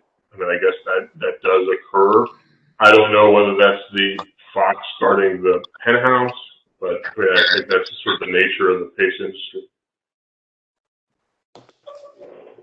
Is there anything that you can think of that we could put in between the fox and the hens that's reasonable, that's enforceable, that would actually make an impact? I'm not so sure. I mean, I guess sort of the nature of PACE loans, sort of what Mr. Zimmerman spoke to, is obviously the more loans that are handed out, the likelihood of there being defaults would obviously rise. The number of defaults would rise because no matter what kind of loan there is, whether there be a mortgage, a home equity loan, or a PACE loan, there always will be some certain percentage of people who default, and that will occur. You know, certainly we have made sure as a PACE board, as a clean energy development board, that there are consumer protections in place. Are there avenues in which we can tighten that up? Absolutely, sure. And we are looking into that. Whether there's another intermediary entity, I'm not sure. Okay, thank you. Anyone else with a question for Mr. Garrissey? I have one, Mr. Garrissey. I'm understanding that you hired the administrator, and the administrator handles the loans, the contractors, etc. Is that correct? The county board does enter into a contract with the administrator who engages the loans and the financing. Yes. Okay, and so tell me how was the administrator allowed to have a loan to a person for a furnace who had no utilities? I'm trying to figure out what your responsibility is in this process, and that is current. That is not. And then there are also, I had 10 people. 10 people are ready to lose their homes. I think that's what the assessor said. So I'm trying to figure out, you as an administrator, you are not the administrator. You oversee the administrator. Correct. You are the board. So tell me what your responsibility is in a situation like that. So, Councilwoman, you're right to be concerned about that issue that was raised in the ProPublica article. That's something that I spoke to Mr. DeLear about. Certainly, we set forth the framework and the restrictions relating to the program. Now, that specific project, that wasn't brought back to me specifically. Now, I think obviously the intent of the PACE program is not to give someone a furnace to which they're not hooked up with utilities. Certainly, that's not why we exist, and that's not the purpose of the program. Now, I know Mr. DeLear, and I spoke to him about this issue specifically, and I believe he is prepared today to discuss that issue. So there may be something specifically with that project that sort of caused that to occur. No, that's not really something that that would be, that's not our intent with the program, is to allow that to happen. Well, I understand that's not the intent, but that is exactly what happened. And I also am concerned that most of these are in Black and brown communities. If you looked at the map that was presented on last week, that is basically where most of these loans are occurring. And so that concerns me considerably, that is a community that with few resources, however, they are the ones that are being saddled with these kinds of loans and are in jeopardy of losing their homes. So that was my question to you. Your responsibility as the board, and what your assessment is of you thinking what is your role in that. So we will get to Mr. DeLear in a second, but I want to make sure that that's Councilman Fitch. Thank you, Madam Chair. To follow up on a question that you asked, Mr. Garrissey, the administrator, I know you said that you oversee that person. Is that person a real estate professional? Are they an attorney? And what's their background on how are they paid? The administrator is the company. So that would be Green. They are the residential administrator. And also there is Rockwood, they're our commercial administrator. Now we don't pay them any money. Obviously the board, to be honest, doesn't really have much money. We're not here to make a profit as a board. However, we hire the company, which would be Green, and I believe they would probably make a percentage off the loans or through the interest rates or things like that. That's not really something we would get directly involved in, and maybe Mr. Delir can speak to exactly about that. But the company, Green, for example, is a nationwide company that specializes in residential PACE. So is the administrator's compensation based on how many loans, for example, that are given, PACE loans that are given? Is he getting a percentage of that? I don't know what the percentage is, but I believe it is. I'm sure it's likely based on the amount of loans provided. Now, just so that the board is aware, I believe of the amount of applications they receive, I believe about a third are ultimately funded and about half are ultimately approved by them. Would you see or describe the administrator position as some sort of safeguard to make sure things don't go wrong, or they're not lending funds to people that shouldn't be have these funds?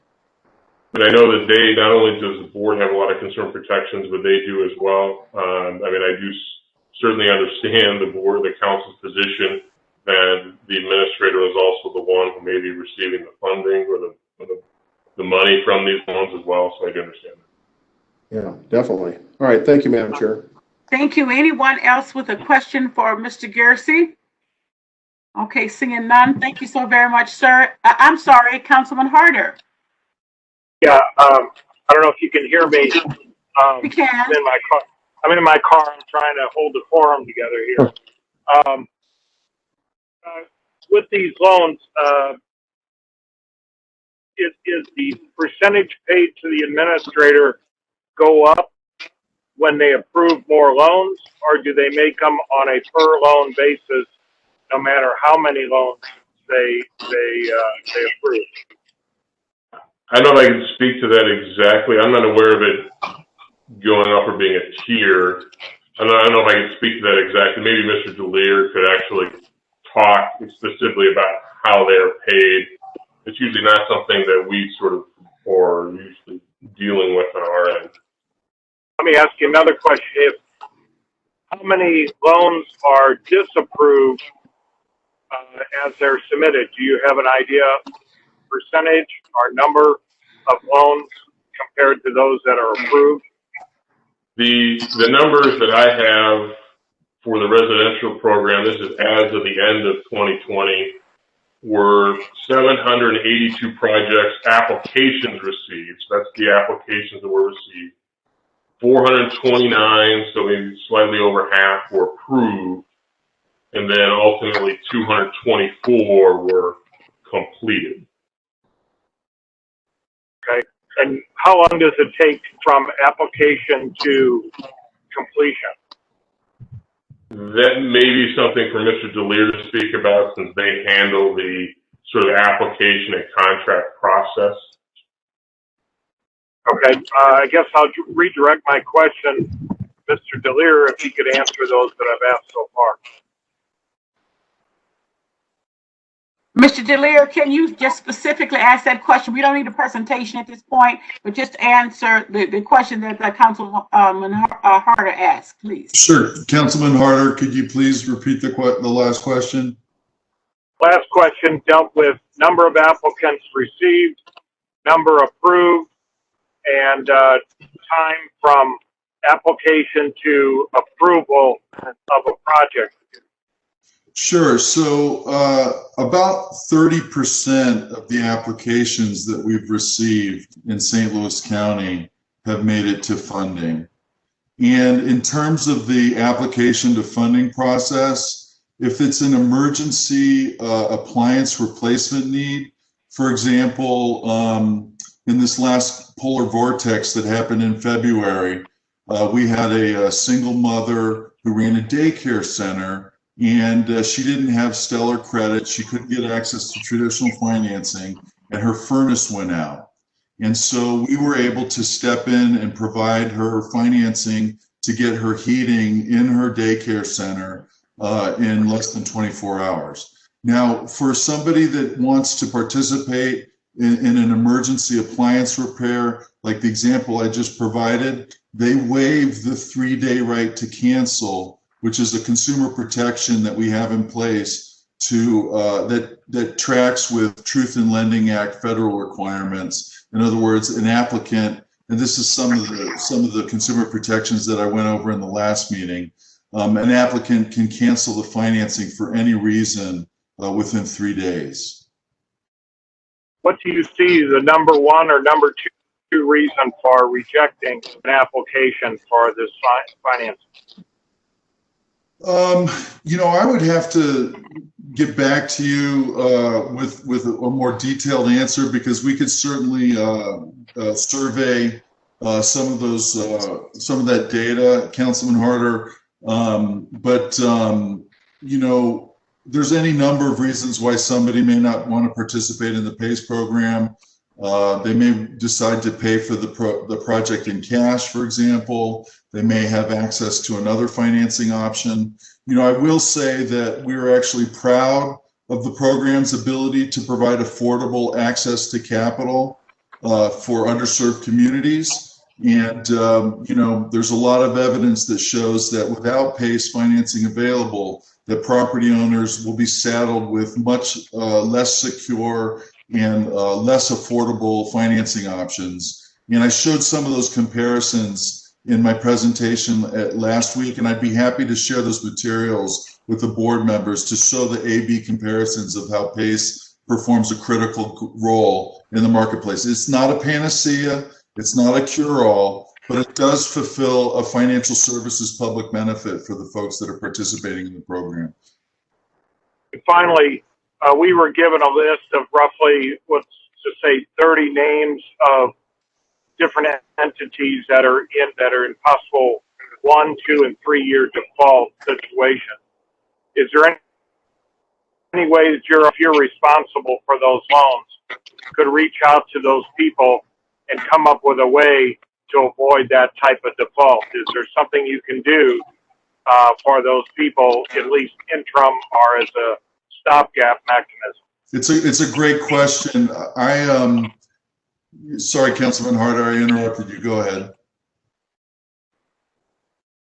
Councilman Harder, did you finish your question?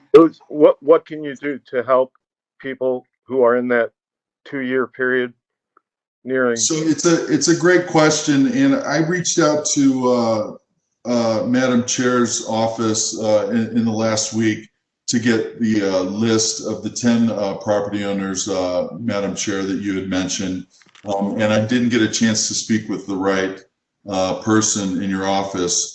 But we would be very happy to, follow up on those particular projects. And I will, I think that context is important here as well.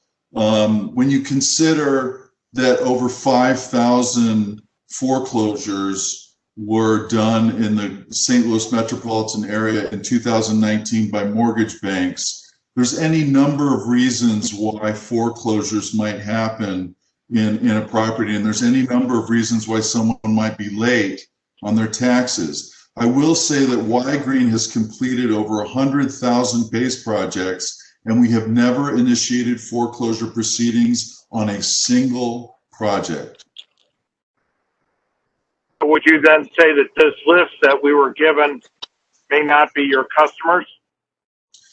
I think that probably a percentage of that list is some of our customers, and probably a percentage of that list is from the Missouri Clean Energy District. But we'd be happy to follow up with the council and share with you our findings concerning those customers and any particular reasons why they're late on their payments, et cetera.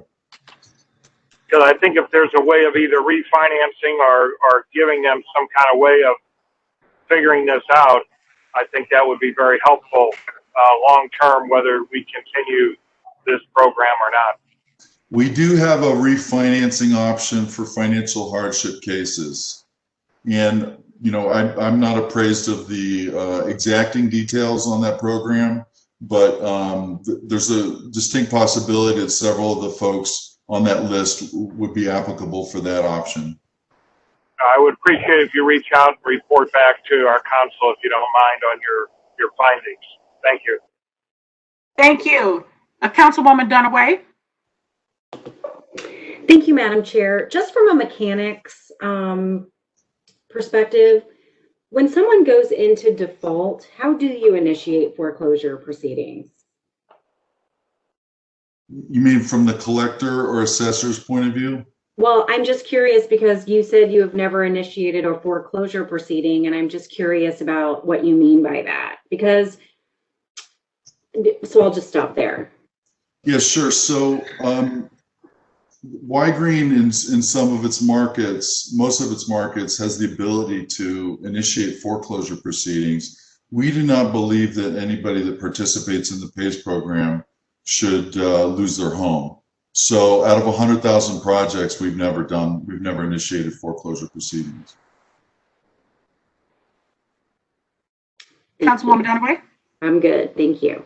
Okay, so when you may not necessarily issue that, but because of your loans, are they issued by the county?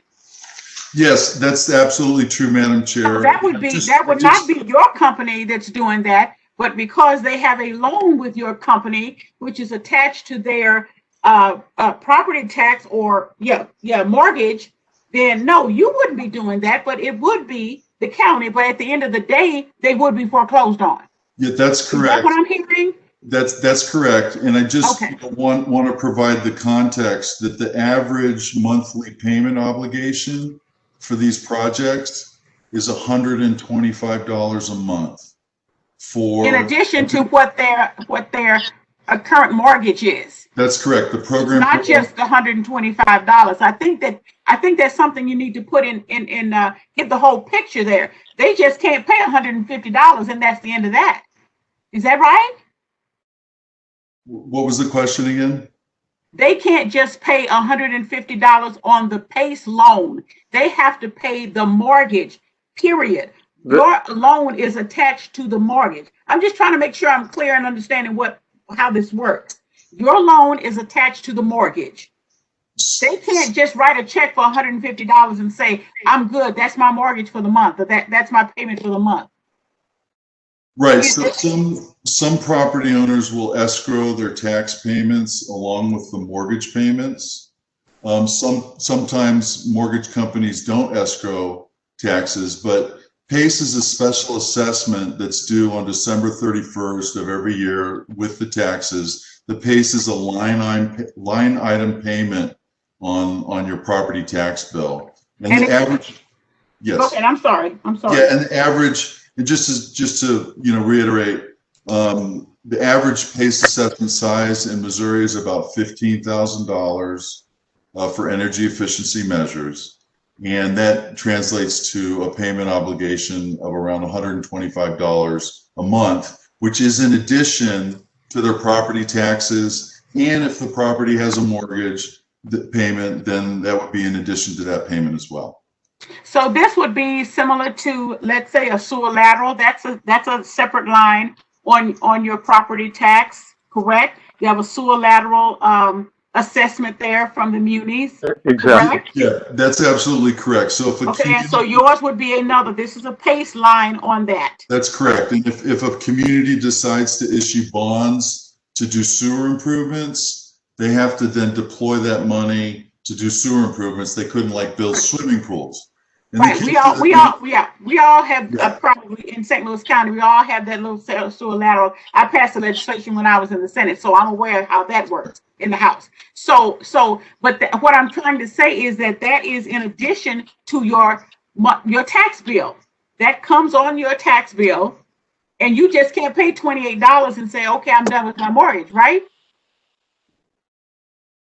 Are you saying? I'm not. Maybe I'm not asking the question appropriately, but that's okay. I'm good. I think I have the idea. So now we were with who was that, Mr. Gersie was speaking, and I believe he referred to you to answer a question from Councilman Harder, if I have that correct. Any other questions from the council members? Councilwoman Dunaway, I think he was the last one to ask a question. Anyone else? Any other council members with a question? Okay, well, thank you so much to both of you for appearing. We'll move on to Mr. Kellogg. Is Mr. Kellogg in? Cliff Kellogg? Because I did not see Mr. Stokes reappear. Did Mr. Stokes reappear? Okay. And our last one was, oh boy, Mr. Olusegun Babalula. Is he on the call? Okay, all right. So at this particular point, any other council members with questions? I'm sorry, you are Stephanie. Stephanie, you are not on our list to call, but did you want to say something? I did, Madam, if I may, just in response to some of the things that have been said today. The most critical thing that I'd like the committee members to understand is how people get foreclosed upon when they take out PACE loans. It's not generally by the administrators, it's not generally by the counties, it's by their traditional mortgage lender. Most certainly of our clients who are low-income clients pay their mortgage with an escrow account to cover the property taxes. They pay it all together as one lump sum. So when they default on that property tax piece, they default on their traditional mortgage. And this is a problem we have had for years in California, trying to get to the data. We know a lot of our individual clients have been foreclosed upon in this manner, but we can't, the data to get hold of that is very, very expensive. So unless your tax collectors can see that it's the banks paying those property taxes to keep people out of default, because the bank pays those property taxes either through escrow, or if people don't have an escrow account, the bank might step in to pay them to protect their investment. So I just want it to be really, really clear how foreclosure works in this context, because it's not, you will hear PACE administrators and counties or JPA saying, we don't foreclose on anybody.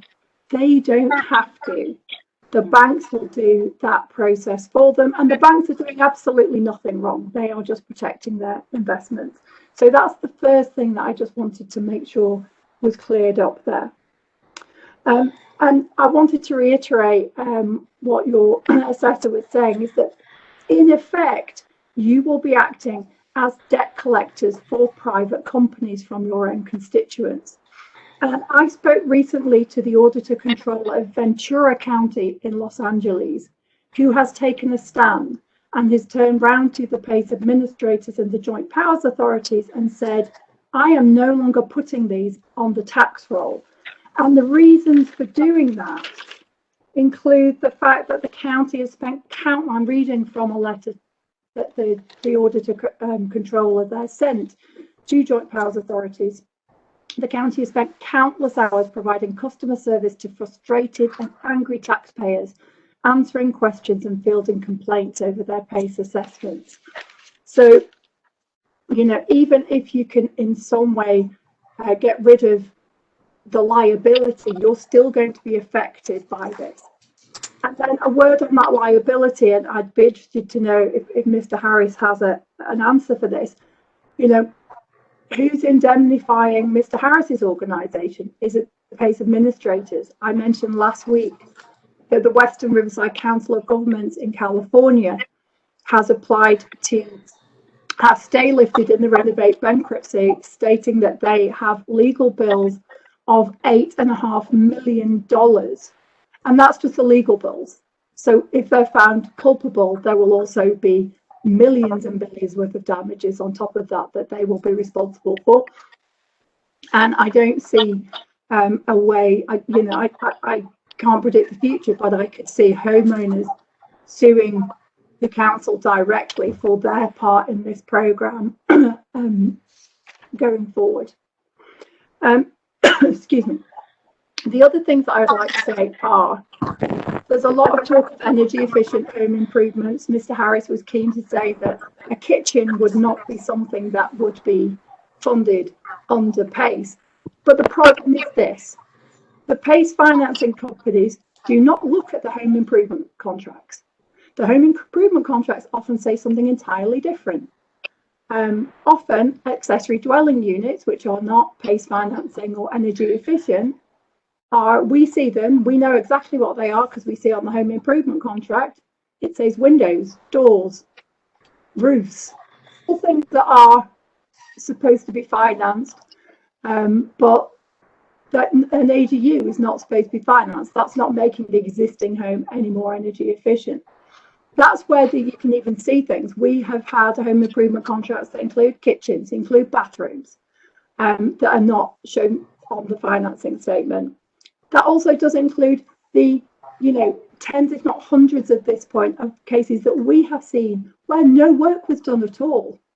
And the consumer protection spoken about getting a completion certificate, that is just a nonsense consumer protection. That is another mark on an iPad that somebody is asked to tap.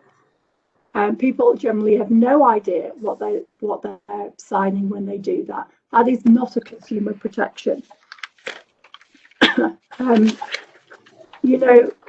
think the person from Y-Green was saying about, other special tax assessments about, if you have it to build sewers, you can't build swimming pools. Well, unfortunately, on residential PACE, what happens a lot is whatever is financed is very different to what is put in there.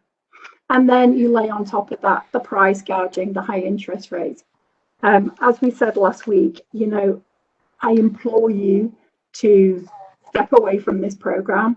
I'm more than happy. I'm sure my colleagues, Alison Snow here and Stacey Tott here, we all have a lot of things that we want to say about what we've heard today, although we've been very glad to hear Mr. Zimmerman really lay that out clearly in a beautiful way, and I wish that all of us attorneys could speak in such a clear way. But I also want to leave you with, with another cost factor, which is the human cost factor here. We have all had clients who have died not knowing whether their widow is going to be able to stay in their house. We have had clients who have attempted suicide because they are so distraught about the situation in which they find themselves. The human cost is palpable when you meet our clients. And if anybody wants to meet any more of them, I'm sure we can get more of them to come and speak to you. But thank you very much for your time.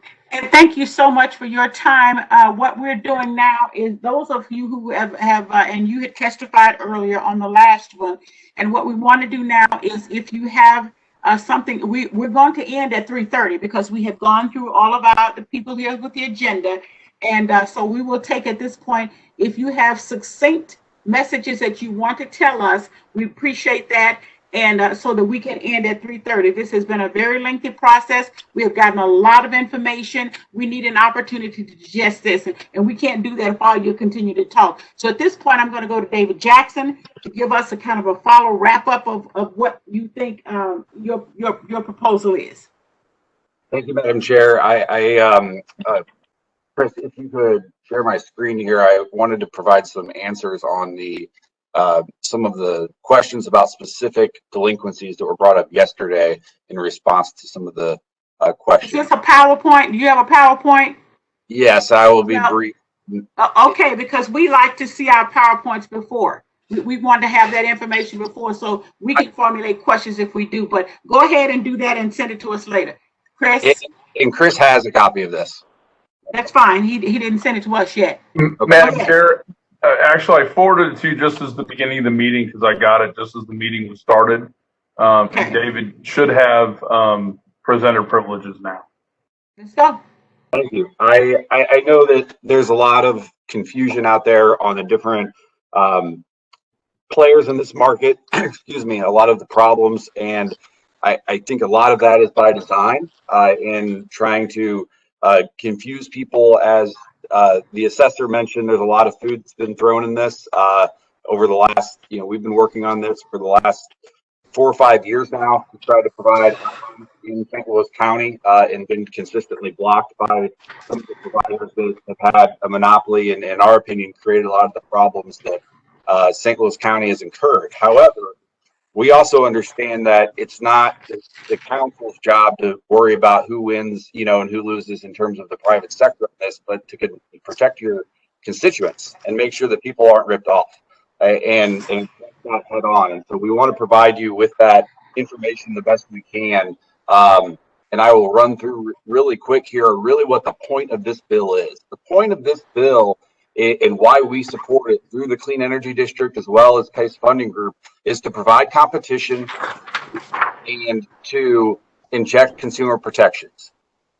Here's a list of all the different consumer protections that are put in place under this bill. You're getting enforcing a variety of things that are also in the state legislation, but everything from making sure that you have confirmation calls with the homeowner, that the contractor has to, the homeowner is signing off on the contractor before everything is paid off.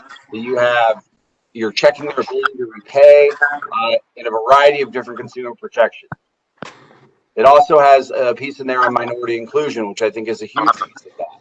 Right now, Missouri Clean Energy District is only in these municipalities in St. Louis County. So everything in the gray is operated by the current PACE administrator, both commercial and residential. The questions were asked earlier about some of the delinquencies and how you're not going to get into this mess again with the Missouri Clean Energy District. The Clean Energy District has done 159 assessments this fiscal year. There are 4 delinquencies in that in this fiscal year. There's $309,000 of amount of assessments, and 1.9% of that amount is delinquent. The average mortgage delinquency is about 5.8%. So I think it was Councilman Carter who asked about previous year's assessments and what those numbers looked like. And so this year there are 4 current delinquencies. Last year there were 2, and the year before that 0. And so if you look at here, and I'm skipping through this. Madam Chair, I'm sorry to interrupt, but if we want to, there's some people that aren't muted, and I think they're causing a lot of feedback. I would suggest that people who aren't speaking, please mute so that the public can clearly hear what's being said. Okay, that would be very helpful. So if you're not talking, please mute yourself, including me. David, are you sharing your screen right now? I thought I was. Are you not seeing? No. It is not coming through here. Oh, I apologize. If it's not, David, I can pull it. I've got it. I can pull it up if you want. Oh, hold on. I got it now. I apologize. Okay.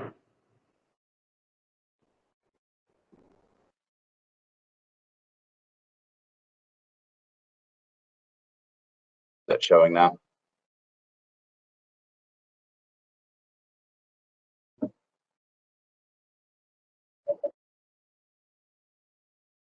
So this is the current market right now.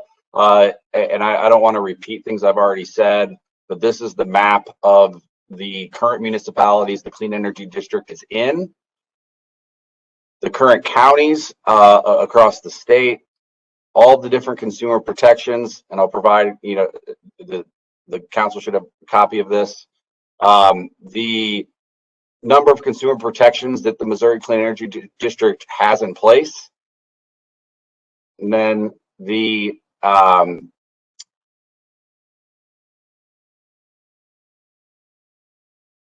here are the current delinquencies that you had referenced, Councilwoman Days, in terms of the number of outstanding delinquencies on the tax rolls. Out of all of those, 3 of those have been in the Missouri Clean Energy District that we referenced. And I picked out one example here that is the highest amount, just as an example. But I think is nowhere near some of the issues that were referenced in the media recently. I think the key question here is what to do. And if you move forward, repeal the PACE or the current PACE board completely, Our fear with that is that people will be saddled with options of high interest credit cards and unsecured loans of that sort. And so we firmly believe the right step here is to increase consumer protections with this legislation and inject competition. But we're happy to answer any of the questions specifically about the district, but I wanted to specifically address these questions that were brought up regarding some of the past delinquencies. And I'm happy to answer any questions. I don't want to stall your time any further. Are there any questions for Mr. Jackson? And you have to speak up because I can't see now that he is sharing his screen. I can't see everyone. Any questions for Mr. Jackson? Seeing none. Thank you so much for the additional information. Is there anyone else that wishes to briefly share? If I could briefly share, and without a PowerPoint, it would be a privilege just to address or perhaps clarify a few items. Please do so. So, my name is Scott Zajac, and I think I was given adequate time to talk about commercial at the last session, which was heartbreaking to hear those stories. We are involved in commercial PACE. It is much more similar to traditional taxing districts. We probably have about 100 projects across the state, and I'm saying that collectively, not just the district here. But I also mentioned, is in as polite a way as possible.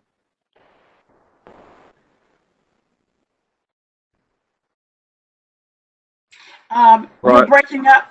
I'm sorry. Can you hear me now? Yes. Okay.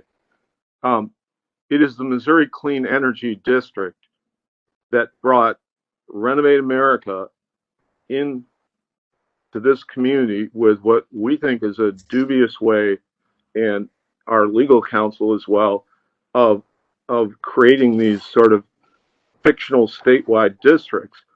You have a district that you control. If there's not enough rigor over the residential program, then the council and the executive and then agencies of economic development, as they do in the county and the city, can be involved. It's a privilege to be part of the program. It's not particularly profitable, but we do believe after COVID that it's really important to have some additional financing. But the things that are mentioned with residential just really aren't applicable here. But on the tax collections, it is a state statute that the collector collects the taxes. So John Harris had tried to do that. We have video testimony where he said it didn't have to happen. It's the state law. The statute says the collector shall collect in the same manner and priority as other taxes. We don't believe that means they are required to collect. It is simply instructing the priority, and that's where the litigation occurred. So the local control aspect is what's very important to us, and I guess joint venture or intended residential administrator for the Missouri Clean Energy District, if they want to come in to the county and work through the county board, there's no reason that can't be approved along with others. I'm just trying to understand, and this is more as a citizen of the county and someone who lives here in Clayton, why we would ever join this kind of two men in a truck district that is not following rules, and came in here the last session and said we have 1,000 assessments and no delinquencies. But I believe Allison or someone had pointed out that the delinquencies that occur where the PACE assessment is causation, they're going to lead to a bank foreclosure way before a tax sale.